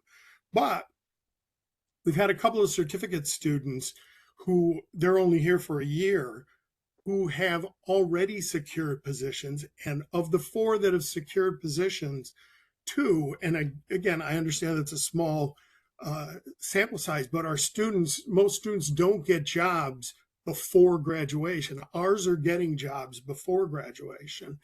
And that's a combination of the curriculum, and also they've specifically mentioned the AI. One in particular, in a large firm down in the city, mentioned that was a key point for her to be able to get a promotion. So we needed to have our students exposed to this. Now, the cost is still pretty exorbitant for firms. So only, some of the bigger firms are really paying the amount of money. But as I've been talking with the Lexis and the Westlaw folks, and as the price comes down quickly, which it will over the next year or so, the trickle-down effect will be that other employers are going to be using this as well. I mean, like I said, in seconds, you can do what took me weeks and months, and I was a pretty good student, weeks and months to complete. And so we don't need as many people employed in these systems, the old systems, which just had tons and tons of folks churning out information, researching. But we do need people who have these skills and understand how to use this. I'm sure you all have heard that there are a number of, there have been a number of attorneys who have received sanctions for improper use of AI, creating briefs and documents where the AI hallucinated and created cases that don't exist. And those were submitted to the courts, and those attorneys have been. So much so that the New York State Bar Association has now developed, and the court system have developed guidelines for the use of AI in the legal process here in New York. And so it's important for our students to be at the forefront, to be doing this. And so your first grant gave us the ability to get 60 seats for students, so about half of our program. And so we are not, one of the things I want to be clear about, students have to still know how to research and write and do it without AI. Okay, it reminds me of back when we first moved to like Westlaw and Lexis Online. I was doing all my research in the stacks in the library, and we moved to this, and everybody said, "Oh, this is the only way we'll do things." Well, for years we had to still rely on books. It will be years before we are off of people, and we won't ever be, but it will be a long time before we can say we have a completely personless process. AIs can't talk to clients, or at least they can't talk very well to clients. They don't show empathy to clients. So they can't read and understand whether something is correct strategically for a case or not. They can in a broad sense, but not with the individual details of an individual person's case. And so we need to be training our legal professionals who are coming in how to use the platform, but also know how to control the platform and use it appropriately. And so the process now, you were kind enough to grant us a secondary grant. So now all of our students are going to have access to Lexis Plus AI throughout the time they're here. Now, we will be, one of the things we're doing with Deborah and Jay is we're going to be tracking outcomes, and certainly outcomes is hiring.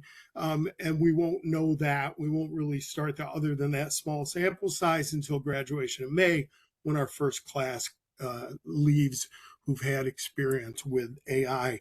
That was provided through the strategic grant. But this is, like I said, this is, it's going to be a process for the legal system to go through, but we're at the cutting edge of this. And one of the things that, and one of the reasons is that we're able to do this so efficiently is we are still the only program that is completely online. That's why we're drawing people from New York City, we had a student who graduated from Stanford Law, came back after practicing in California for years, came and went to DC to practice, came back, wanted to get back, and heard we had this, just heard about that we had this opportunity, and knew that this is something that firms are going to move to. Again, I don't want to oversell this. Right now, this is more and more are coming on, but it's still, we've got to make sure our students know how to do legal research and writing without using AI. And so that they're able to do it. Because most employers, especially employers around here, they can't afford that yet, which will change in the next couple of years. So I appreciate the funding that you've been able to provide. I know our students have. I don't know if Jay or anyone has been able to provide you the feedback from the students, all extremely positive.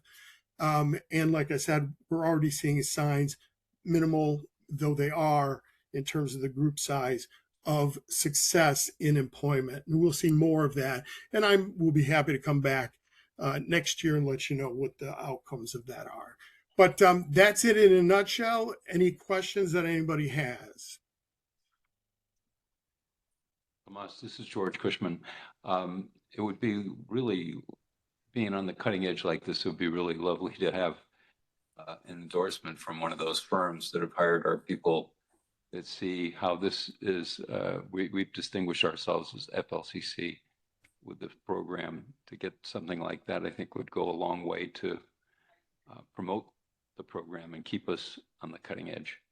It's a great idea. Excellent Love to see idea. that And made. that I will start reaching out, especially after this graduation, to see if for over the summer we can get some testimonials on that. I know we can, and I think that's an excellent idea.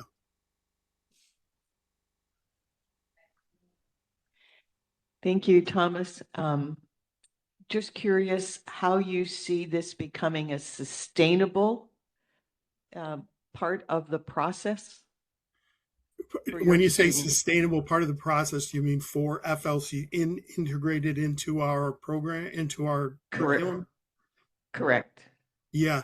So what we really need to do, and I've mentioned this briefly to Sarah Moon and others, what we need to do is right now we have Lexis and Westlaw in the library as access. Lexis and Westlaw, as of yet, don't have institutional memberships or subscriptions.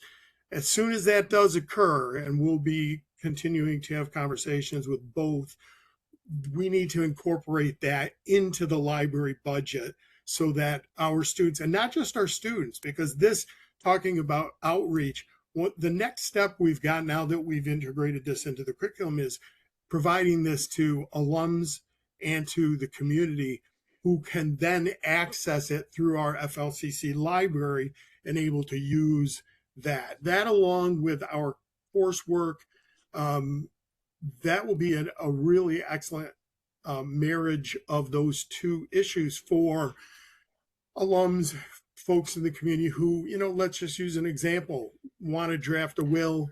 There are a lot of places, that you can go and purchase online things, but the supports with that are very poor, at least in my opinion, and most legal professionals' opinions, very poor. If we can package these for our alums through the library resource, and able to provide them with the access and the understanding of how to use those, I think that not only will go a long way to promotion for our program, but well received access by our alums and by the community members. So I think we need to take a look at how that plays out. But it definitely has to be integrated, because right now we've got a 3-year contract, and as thoughtful as y'all are for providing the money, I don't know that you want to do $60,000 every couple of years to do that, when we can hopefully get that integrated, not just for our students, but like I said, for the greater community. Thank you very much. Any other questions? Okay, great. Thanks so much, Tomas. And last up, we have Linda Cunningham. And Jeremy Termini, sorry. I'm just here to look pretty.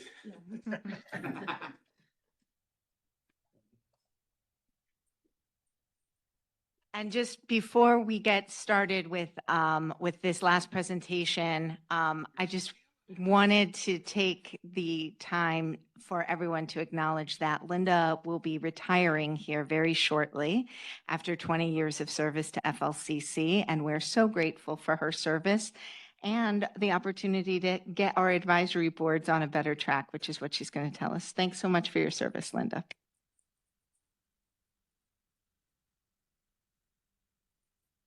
So first, I'd like to thank the board, Dr. Nye, Dr. Ortiz, for providing this opportunity and the funding so we could launch the Advisory Board Enrichment Project. Thank you also to Jeremy for serving as our peer coach for the project.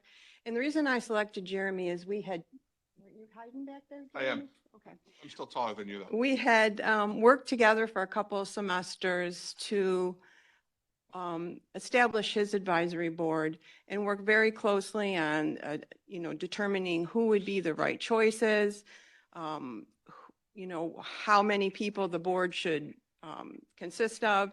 And so he was my champion. He's an advocate for advisory boards, so I thought he would be the perfect choice. And I also would like to thank Jay Donahue for being a consultant and providing guidance to us during the project. It's been greatly appreciated. I just first want to talk about who we were targeting. The AAS boards the AAS programs are required to have a board. So we looked specifically at the Associate in Arts and the Associate in Science programs to bring new boards on, to establish new boards. And we did that in a variety of ways, but I'm really delighted to say that we now have 4 new advisory AA boards. Liberal Arts and Sciences, who held their first meeting this afternoon. I attended. It was a lot of fun. They're a great group. They joke a lot. So the American Sign Language Program, Creative Writing, and Theater Arts. And then we also added 7 Associate in Science programs. Communications, New Media have a combined board, Engineering Science, Fine Arts, Healthcare Studies. I included Jeremy's program, Kinesiology and Human Performance, Music and Music Recording Technology, and then Nutrition and Dietetics. So the next slide, please. So we were asked to give a few examples of community connections that have been represented, and these are just a sampling. There are so many more, but I wanted to give examples that showed our connections to local government. So Healthcare Studies has reached out and included Jennifer Green, RN, BSN from Ontario County Public Health. Jeremy's board has worked with Ariel DeVito from Be More Than Fit. And I'll let Jeremy tell you a little bit about what Ariel contributed. Thank you, Deborah. You stole what I was going to say about Linda, so thanks for that. But when we started my board many years ago, we went through multiple processes, then COVID hit, then we regrouped and had to do all that stuff all over again.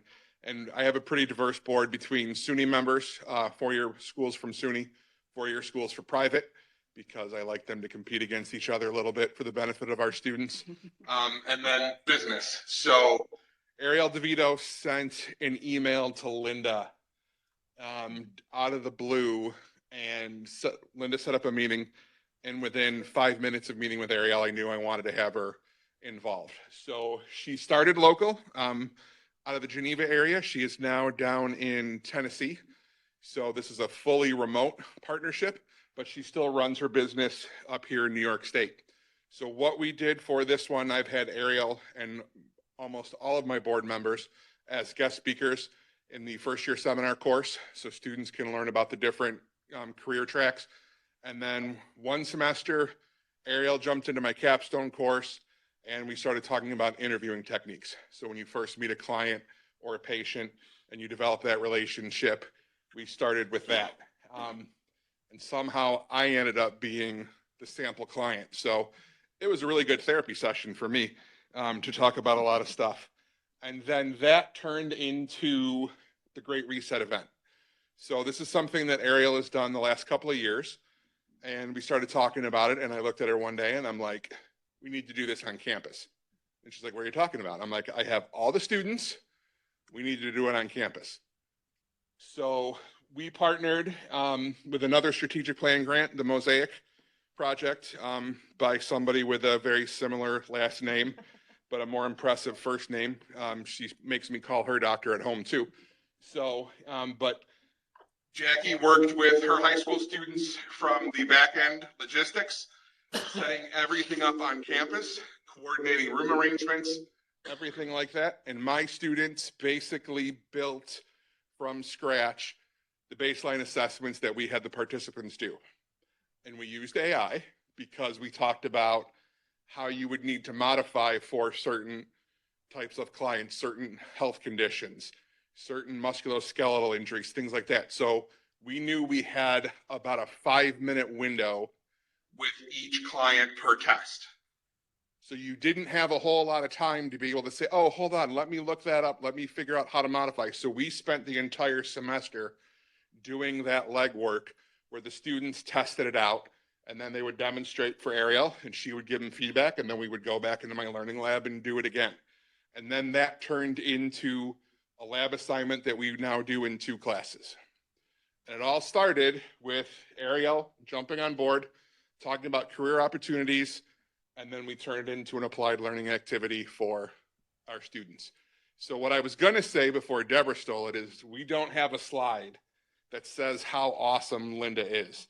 Because if it were not for Linda and all of the work that she has done, not only for my board, for all of the advisory boards, doing the legwork to help find the right people for those degree program boards, we wouldn't be able to make the progress that we made. So she should get a second round of applause.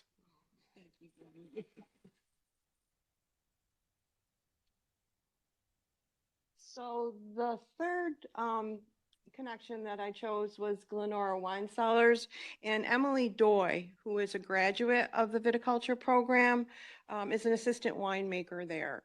And the reason I chose her is that she participates on a couple of different levels. Each spring, we have a career fair at the Viticulture Center on Labor Day. She attends, she brings information about both employment opportunities, internship opportunities at Glenora. And she's also on the board, and she's an alumni, and she makes students feel welcome. She connects with them. She, shares her experience in the program. And so she's just a wonderful advocate, not only for the program, but for, a career in viticulture. And slide 3, the next slide. So some of the methods we used to bring in folks from the AA programs and the AS programs was that we held monthly drop-in sessions or individual sessions, if that was what was preferred, and we offered a lunch and learn event each semester. So some of those examples of what we highlighted were Drea Badger Beach. I don't know if any of you know her. She's from Workforce Investment Board. Came in and gave a presentation on how to connect with local business and industry, and gave an overview of what the Finger Lakes WIB does, how they could be a source of support and a resource for the different program coordinators. Her presentation highlighted not only how to connect with businesses and industry, but what would be the benefits of having an advisory board and who those internal partners here at FLCC might be in building a board and who the external partners might be as well. Carrie Brewer sent me her recording of her meeting and her agenda, and I got back in touch with her immediately by email, and I said, wow, could you please come in and do a presentation for us? She not only lists the agenda, everything that's happening in her program, but also everything that's happening here on campus at FLCC. So when she's meeting with her board members, she's educating them so they can go out and educate the community on all the wonderful things that happen here. So Carrie came in, she gave that exact presentation, answered questions, and gave the other coordinators, the opportunity to learn from her in that amazing, presentation that she created. Throughout the process, we used the book, Building Advisory Boards That Matter, a handbook for engaging your business partners. While it's designed for career and technical education, it had a lot of really useful information. So we created several standalone presentations that we delivered, and over the summer we kind of revised that, and so those will be posted, those presentations will be posted on the advisory board page in the employee portal.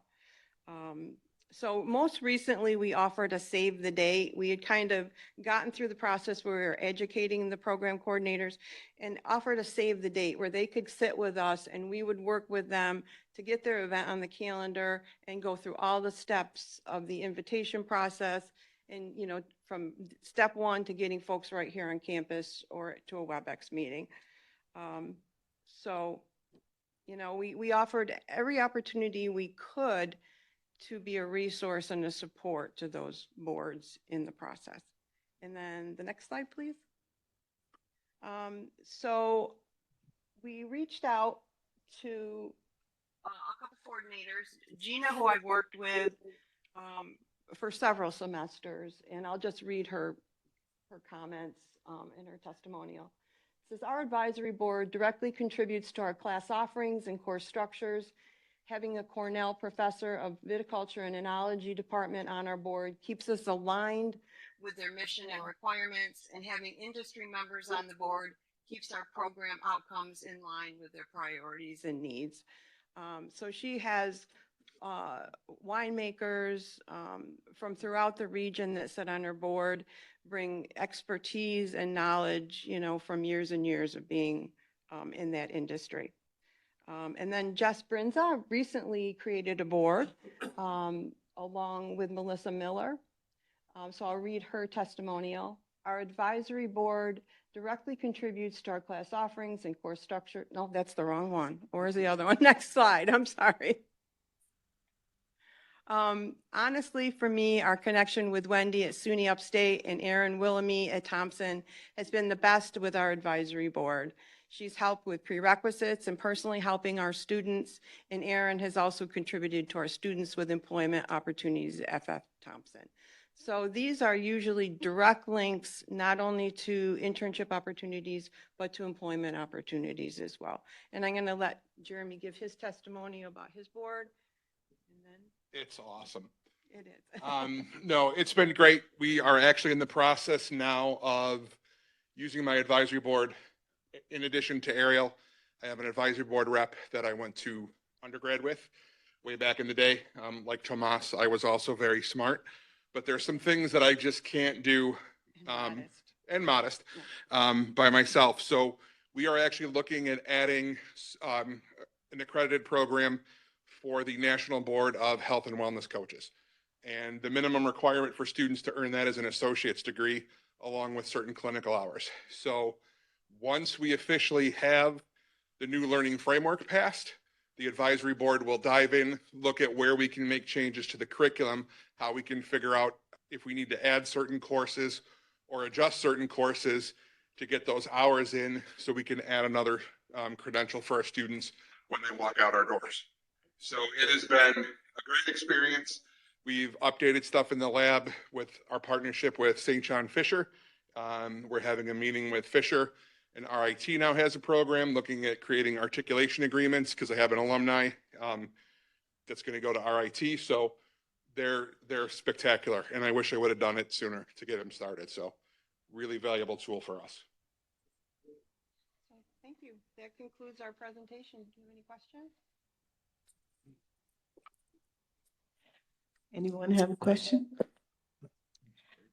I do have a question. Again, congratulations on the project and your retirement. As this project wraps up, how do you envision, or what would be your words of advice for how to continue the efforts that you put into this? I would say that each advisory board needs to take a look at itself at least every academic year. Is the membership the correct membership? Jeremy, I know, has folks come on in terms, 2-year terms, 1-year term. Can they suggest anybody who can bring or, you know, more to the board or enhance the board in some way? And do like a self-assessment, I would say. Also, I would think the next logical step in the project would be to look at some of the AAS boards who have been in existence for a long time and do that assessment process with them. Because even though they have standing membership, things have changed in many of the industries, and it may be time to, you know, to reassess and take a look at, you know, who is on your board and what they bring. And emphasize the students. Yes. Things always. change, curriculum changes. technology changes. We know our student demographics are changing with part-time students. Find a way to connect with alumni to have them on your board. I have a current student on my board. Find out what the students' need are, because again, we're all here to serve our students. So it doesn't do me any good to think about what I want if it doesn't matter what the students want or what they need. So emphasize that the whole reason we're doing this project is for student success. And will your recommendations be documented for future use by our advisory boards? Yes. Yeah, we'll have all of our presentations, we'll have all the recommendations, we'll have the book, we'll have everything available. I can't retire yet, so I'll still be here if people want to talk to me. Thank you very much. Great. Any more questions? Okay, thank you so much. The board appreciates all of those who have come to this very substantial meeting with their presentations. And with that, I'd like to ask for a motion to adjourn. I'll move. Second. All in favor? Any opposed? We are currently adjourned. Thank you. Thank you very much, Trustee Mahalik and Trustee Cushman. Trustee Finance.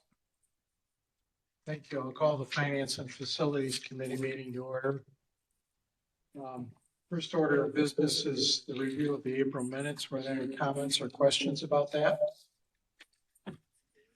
Okay, if not, we'll talk about the 25 and 26 operating budget and finance report.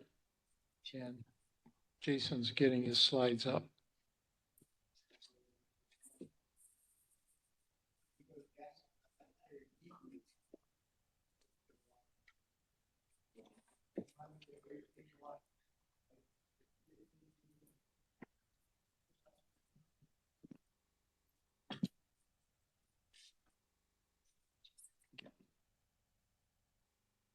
Can zoom in on the top section. All right, good evening, everyone. Good evening. These are the results as of March. Similar to what we've spoken about in the past, revenues up mainly because of our Reconnect program and increased enrollment there, driving up the fees, chargeback revenue, and as such.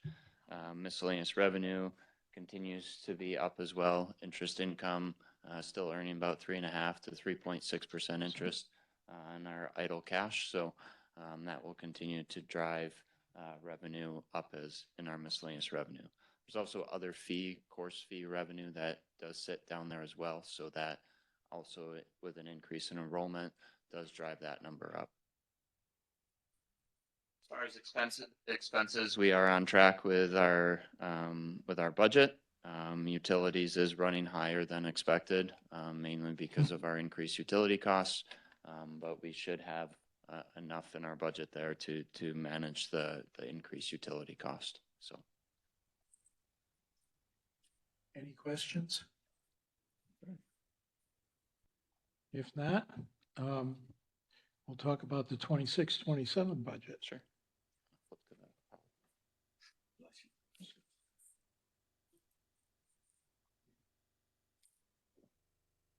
Okay, great. So you can flip 2 slides. So happy to present our 26-27 budget. Under the proposed request, the college year-to-year expense budget will increase approximately 5%.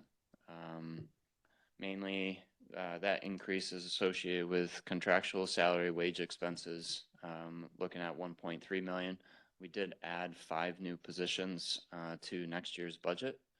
This includes an assistant provost, assistant registrar, full-time faculty in healthcare studies, robotics and manufacturing technology, as well as our computer science programs with a focus on AI. So continuing to try to invest, see where our demand is in programs and ensuring that we fulfill the needs.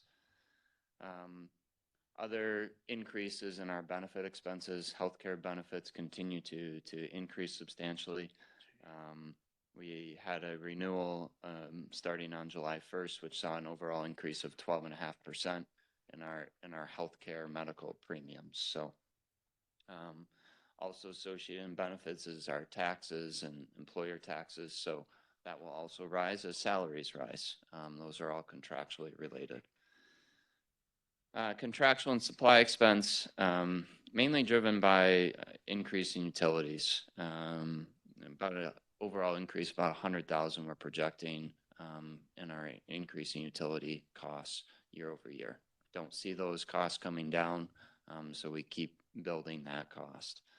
Service agreements, as well as renewals and software and stuff that previously had been paid for COVID funds in the past. Those are coming due now, so those are being added back into the operating budget.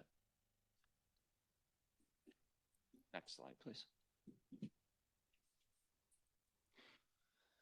Revenues, right now I'm proposing a 1.3% increase in our tuition rate year over year.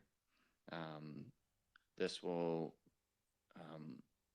provide, plus looking at our increase in our FTEs year over year, approximately $1.7 million in a budget increase in budget from the previous year. Increase in our sponsor contribution from the county of $126,000. They have a set 3% increase year over year. Chargeback revenue, when you look at the budget from last year to this year, will increase 1.2. This is now looking at, we've had an increase in our enrollment this year, so this is affecting that increase substantially. That's why you see a larger increase. Your technology fee as well as Gemini fee, proposing an increase in those fees. The Gemini fee from $7 to $10 per credit hour. That increases to assist with personnel within the Gemini program to continue to look at expansion there, as well as ensuring that we're assisting our school districts in that program. And then, as I mentioned, an increase in projected interest income. That budget had typically been a little lower than what we've been earning. So I've increased that to recognize that interest rates will probably stay in that 3.5% range for at least next fiscal year, and then we'll see where they go after that. Next slide, please. This is just an overall summary of each of those categories we talked about and the changes year over year. Next slide. Just giving a snapshot back in time as far as where enrollment, look back to that and where we ended 24-25, as well as, where we were before COVID. So just trying to indicate, we are doing well. We will be probably close to flat when we project out 25-26 compared to 2019-2020. So we continue to build, and then just providing details on where other schools are sitting and what they are looking at. So next slide, please. This is from a survey that was sent out by SUNY and the office, and just to indicate anticipated increases in tuition. Right now, we will be sitting around number 17 as far as our overall tuition rate as a community college. The average increase that we're seeing for all community colleges is around 3.1%. Some of these that are at 0 may not have reported back to SUNY what their anticipated rate was. So, but as you can see, this was sorted by the highest rate to the lowest rate. So compared year over year. So, Jason, I'll just make a comment, and then it relates to another chart you're going to show. Yep. So it shows that Finger Lakes is basically right at the midpoint almost. But I did note that for the community colleges in our region of the state, so Monroe, Genesee, maybe even Onondaga, that their tuition rates were lower than ours. Mhm. So just keep that in mind. We'll go to the next Yeah. chart and I'll ask a question. Sure. I can comment a little bit on that. Some of these schools are supported differently by their counties. They have an increase from their counties. Also, other fees are maybe higher in other instances. So kind of have to look at it as an overall picture. You know, so it needs to be balanced. You know, we take one cut at this as far as just looking at the tuition rate, but Monroe County is supported significant from their county as far as their sponsor contribution. So that allows them to keep their tuition maybe a little lower. So Trustee Essel's one other thing that needs to be taken into account in a discussion with the board leadership. If the state provides additional operational funding that is not restricted, we will hold our tuition flat for this year. But we have to wait for the state budget to come out.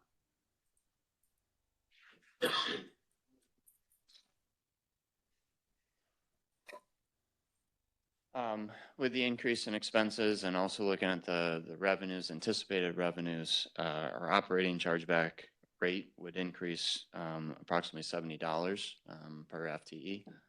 So that is the anticipated amount for 26-27. So as those expenses keep going up, I know we've walked through the formula. You know, it's offset by state aid. So this number could come lower too if state aid does come through as far as unrestricted. So that number could drop the overall chargeback rate as well. So next slide. This just shows how our revenue sources are broken out. Really, the next slide is probably more important. As you can see, that this graphic will show, if you want to, oh, it's gone. Thank you. The students are, you know, continuing to bear the cost for, you know, that revenue keeps rising. Where the state aid continues to decrease. So that's an overall revenue generation. So next slide. Our overall fund balance. So you know, enrollment has continued to rise from what has been projected. You know, we've been projecting a flat increase. So our final for 24-25 was 13.4 million is where we started 25-26. We are anticipating to add probably approximately $1 million to the fund balance this year, just based on our increase in our enrollment because of Reconnect. So that fund balance will rise again for this year, anticipated to rise. So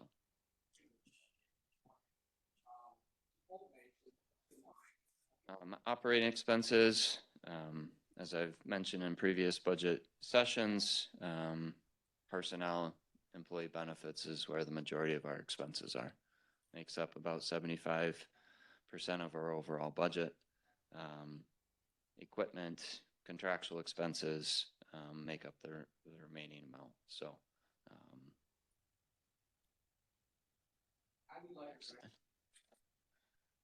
actual cost by function. This is in comparison to kind of where our expenses are compared to other community colleges across the state. So you can see where we're spending our funds versus other institutions on an average basis. As I've mentioned in the past, each institution may be slightly different. You know, our maintenance and operation of plant, we do get a significant contribution from our sponsor.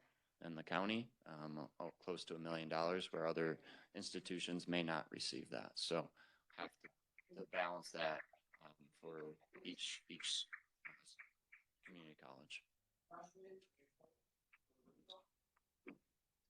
The next slide here does show our student fees, and I wanted to put this in here for a comparison of our student fees year over year. What is changing? The applied music rate is tied to our adjunct rate, our independent study rate. So that is a contractual based rate that we increase. Athletic, proposing a $6 increase per semester for that. Athletics continues to see increased costs associated with referees and national championships. So trying to continue to help support the athletic program through this fee. This fee does go to the association, which helps pay for those activities.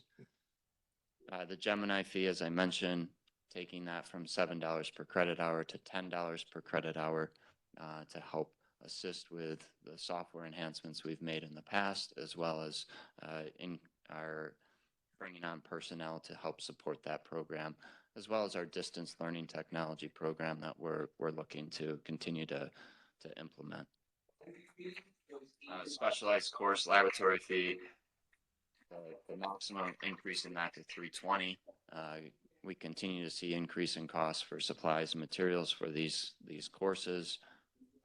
Student activity fee, increasing this because Student Corp has asked about, inflationary increases. I think this fee's been has remained flat for the last 10 years. So really looking at bringing that up to reflect increase in costs related to the programming that they do. They're also looking at online engagement and trying to bring individuals on to continue to assist with their online engagement as we push programs, continue to have programs go to online or courses focus on online. So how are we supporting those online students? Other aspects that they're looking in order to utilize this increase for would be in their programming, professional headshots, resume writing, kind of these professional skills to provide to students that are working through this. So the increase is to help offset some of these costs that are associated with those programs. Technology fee is increasing from $22 a credit hour to $27 per credit hour up to the 12 credit hours.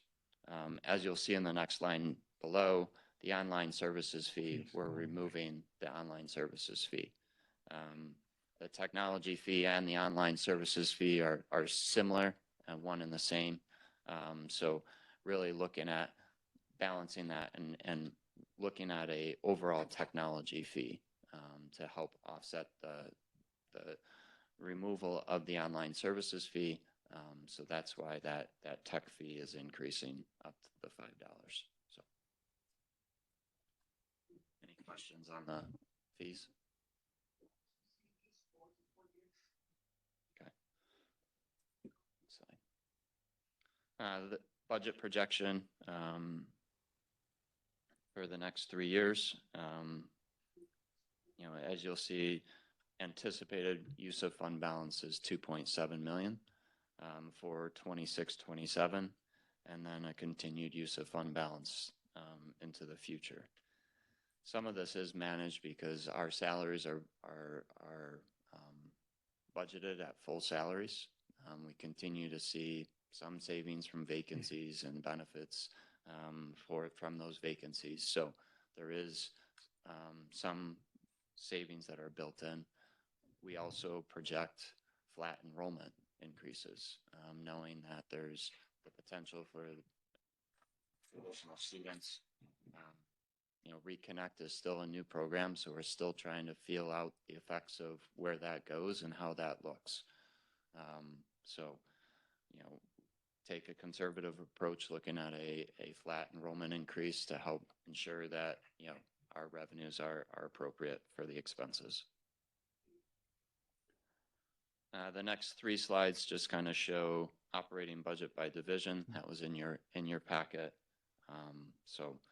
And then the last slide will show the timeline, what we went through, how we went through the budget process. Next Wednesday, we'll be presenting this to Ways and Means. And then the Board of Supervisors will establish the public hearing on the 21st. And then Board of Supervisors will conduct the public hearing and adopt the budget June 18th. So. Questions? Any questions? I guess we're good to go. Okay. Jason, you want to work your way through the resolutions? The first one is the proposal from Labella for the renovation of the bookstore. Yep, so this is to enter into a contract with Labella Associates to assist with the renovation of the bookstore.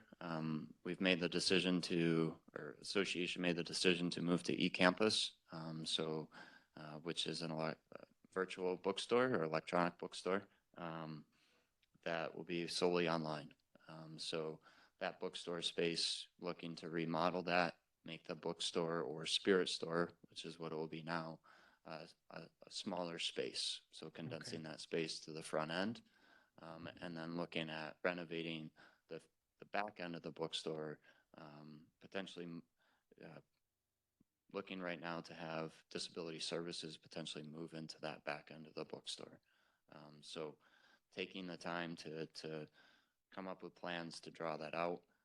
But this summer, there'll be a focus on the front end of that bookstore to become a spirit store and developing that. So. Any questions about that? If not, the next one is approving the tuition schedule.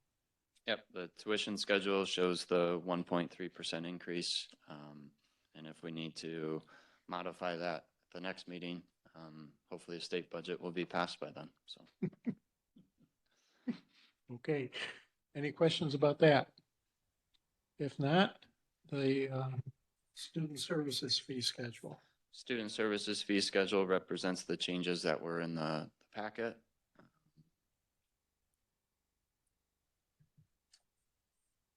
Yeah, any comments or questions?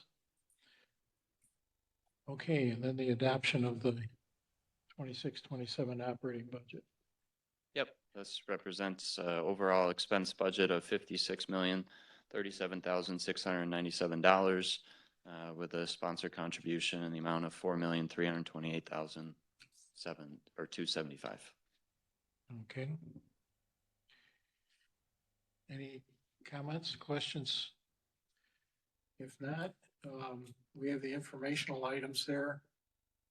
Do you have any questions for Jason? Okay. Any other issues or items to be brought? If not, I'll entertain a motion to adjourn. Second. Who first?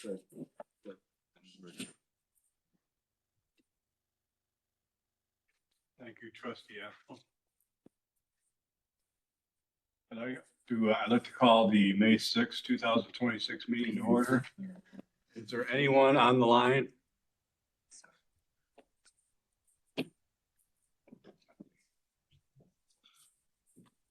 Okay, I'll need a motion to approve the consent agenda minutes and resolutions. This is Trustee Geis, I move. Wait a second. All in favor? Aye. Opposed? Thank you very much. Any old business? Dr. Knight. I'll be brief. First off, I just wanted to highlight really two things, or three things, but actually four. No, maybe five. No, just four. First off, I'd like to acknowledge that this week is National Teacher Appreciation Week, and yesterday was National Appreciation Day for teachers. And just wanted to acknowledge that and for the work that our faculty do in the classrooms, as well as our staff that support the faculty in the classrooms. Next week, there will be some meetings with the city of Canandaigua regarding issues involving the project, the Culinary Center and the park complex that will be ongoing on May 11th and May 13th. There are two groups that are being set up to work more greater details on the culinary project. And those are going to be within the marketing field and also the operational field as we get closer to a groundbreaking ceremony in July for the Culinary Center. And then second, I wanted to highlight its time, and it's linked to this a little bit. It's time for us to review our logo, our branding. And in my report, I offered up some reasons why. It's partly because of what's going on with the Culinary Center. But the last time we had an update to our logo was a long time ago in 2008. A lot of things have changed since 2008. So I am proposing that we will pursue an RFP to bring in a firm to help us throughout this next school year to be able to develop a new branded logo for the college that then ideally can be also be used in the signage for the Culinary Center and other locations as we do the projects that we have going on. And also important in that is considering whether or not we wish to be branded as part of the SUNY college that many colleges have done, such as SUNY Orange that I gave for you, SUNY Erie, SUNY Niagara. And there are pluses and minuses to both. The last time we discussed this a number of years ago, the board was not interested at that point in time. I think you'll find that things have also changed from that time, and it is something to continue to consider along with that activity down the road. And I'll leave that the last thing, unless there are any questions on that, those issues, any questions, concerns? Okay. We're wearing you out tonight with all this information. I have to highlight this last meeting.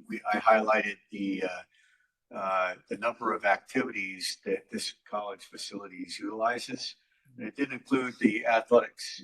And so in the report and then also in the association report is a list of the different organizations that have been using our athletic facilities, which goes straight back to the strategic plan in terms of community and industry engagement and just how much our community is using our facilities there are things going on using our facilities every week of the year. So just wanted to highlight that for you, and that concludes my report. Listen to any questions. The only comment I'd make is,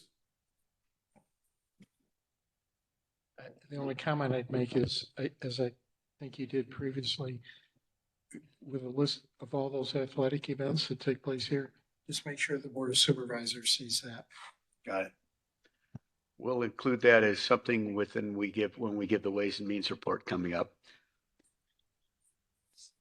Thank you, Dr. Nye. Okay, got committee and liaison reports. First one, nominating committee.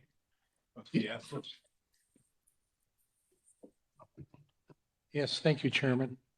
I want to start off by thanking Trustee Martin and Mihalik for being on the nominating committee, for being part of the discussion in the committee about the challenges and the changes that will likely take place over the next couple of 4 years. And with all that in mind, we'd like to formally nominate Trustee Russell to be the chair, Trustee Cushman to be the vice chair, and Trustee Geist to be the secretary. I think that's a really good, experienced team to lead the board over the next couple of years. Thank you, Trustee Assel. Trustee Amon, student trustee report. Thanks. Had an exciting May Day celebration last Friday. The theme was Renaissance Fair. We had nearly 250 students attend and 23 faculty and staff volunteers. So thank you to all those volunteers for making our day really great. We have several stress less events next week during finals week, so students can hopefully relax between finals. Student Corporation had a really successful election for student government. And we have a healthy executive board for next academic year. And I don't know if he's still on, but the next student trustee, Jeffrey Hellauer Geiger, should have been joining us virtually so that he can get a feel for how things work. And that is my report. Thank you very much. Trustee Astles, audit and ERM. Nothing to report. Okay. Trustee Mahalik, board development. I apologize for not being able to get the report to you digitally, but it'll be included on board portal. One of the things that board development committee would like to have is your answers to the board self-test, which is on the second sheet that I handed out. I will send it, have it sent digitally so that you can fill it out that way, but I wanted you to see it. And if anybody feels like filling it out tonight, giving it to me, that's perfectly fine as well.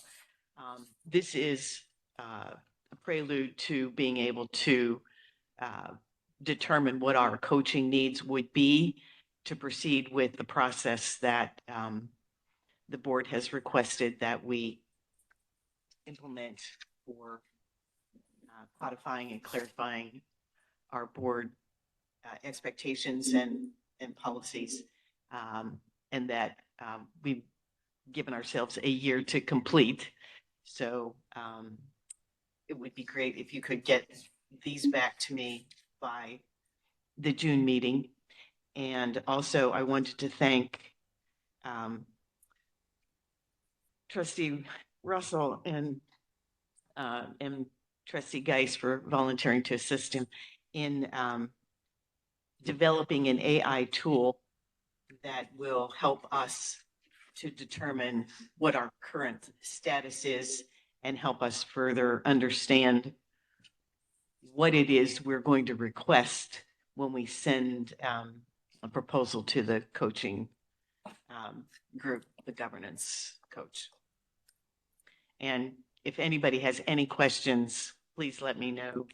I think you've all received the manual. Lucille could use a copy of the manual. Do we have any extras? Yeah. Okay, great, thanks. And I know there's a lot in here, and this seems a little bit overwhelming, but if you want to take a look at some quick things at the back, there is a policy governance toolkit that is quick. It's sort of a quick reference guide to some things. And the further learning section, these are at the very back where the board self-test actually is. That just shows some other resources about policy governance. And their website, if you have any questions about what they do for coaching, is a very good resource. It's full of a lot of information that I think if you had a question about something could probably be answered. Thank you. Trustee Cushman, personnel. Personnel, we had some, just some further discussions. There's nothing really happening in the realm of our negotiations or anything at this point, but the committee continues to move forward. Thank you. Association report is in the packet. Trustee Geis Foundation. The foundation had a board retreat of all the members of the foundation board last month at the Notre Dame Retreat House. I'd like to thank Bree and all her team for organizing that. We had never done that before. It was extremely beneficial. People got to chat with each other. We had got a lot of information on how a really good foundation board should operate. So it was very good. Bree, thank you very much. That's my whole report. Thank you. Trustee Mahalik, please. If anyone has any recommendations for nominations for awards, please let me know. Trustee Cushman, NYCCT. We just had our spring conference. Well, first things first, I guess. I think everybody's mentioned several times. The budget's not complete by the state, but things are looking. We continue to work the back halls on that with our team. We did have our spring conference, and to what Trustee Mihalik is talking about with our policy governance and updating that and getting us on a clear track. One of the benefits of doing this is to allow us more time to think forward. And President Van Wagner from MVCC, who I acknowledge that he's got probably one of the most experienced boards, one of the best boards out there. Now, they really aren't spending nearly the time they need to on the future. And so he went through a whole process showing us how yesterday's signals become today's realities. An example is back in 2012, dual enrollment was just starting to come about. And now the big blur is that blur between high school and college. It's changing. These are the things that we hope to be able to talk about more in the future. Identify what those signals are and really kind of stress this against our policies to know that we're aligned, we're set. Our executive has the authority to be able to deal with what's coming down the pike, or that we need to readjust things. So it's how this process will allow us to better work toward the future for this college. I think the legacy of when we leave here is the most important thing. Not so much what we do while we're here, but the legacy when we're gone. So that's it. The monthly reports come out from NYCCT. I think everybody gets those. If you don't, please let me know. We'll get your email address added to the list. Thank you very much. Thank you, Trustee Cushman. You got one more, Student Corp. Student Corp, as ever, great. I did get to meet our incoming student trustee. Very impressed with them. I think it's going to be a good fit. As I said, Haitian maybe lightning struck twice here. So, Haitian, again, thank you for all that you've done this year. You've been a great addition, and thanks for accompanying me on that long drive to Dutchess County and back. Kept me awake. The last thing is just there was a really interesting thing that emerged with the Teague, the president. He went to the student assembly where all the students are represented, and a resolution was being put forward that really, as he looked at it, he got to the bottom. He says, "This looks just like the Bronson bill," and he knew enough about it. He was educated enough to be and had the fortitude to stand up and say, "Wait a minute, this is what's wrong with this." So the other students stood with him. It was voted down unanimously. And I just want to credit the Student Corp and the leadership there for really being proactive, not only for all the things they do for the students every single day, but also looking out toward the future like they just did. So I want to just recognize him. Thank you. Can I have a motion to adjourn? So moved. Trustee guys, so moved to adjourn. You have a second. All in favor? Aye. Thank you. We are adjourned. If anyone is interested. He was talking about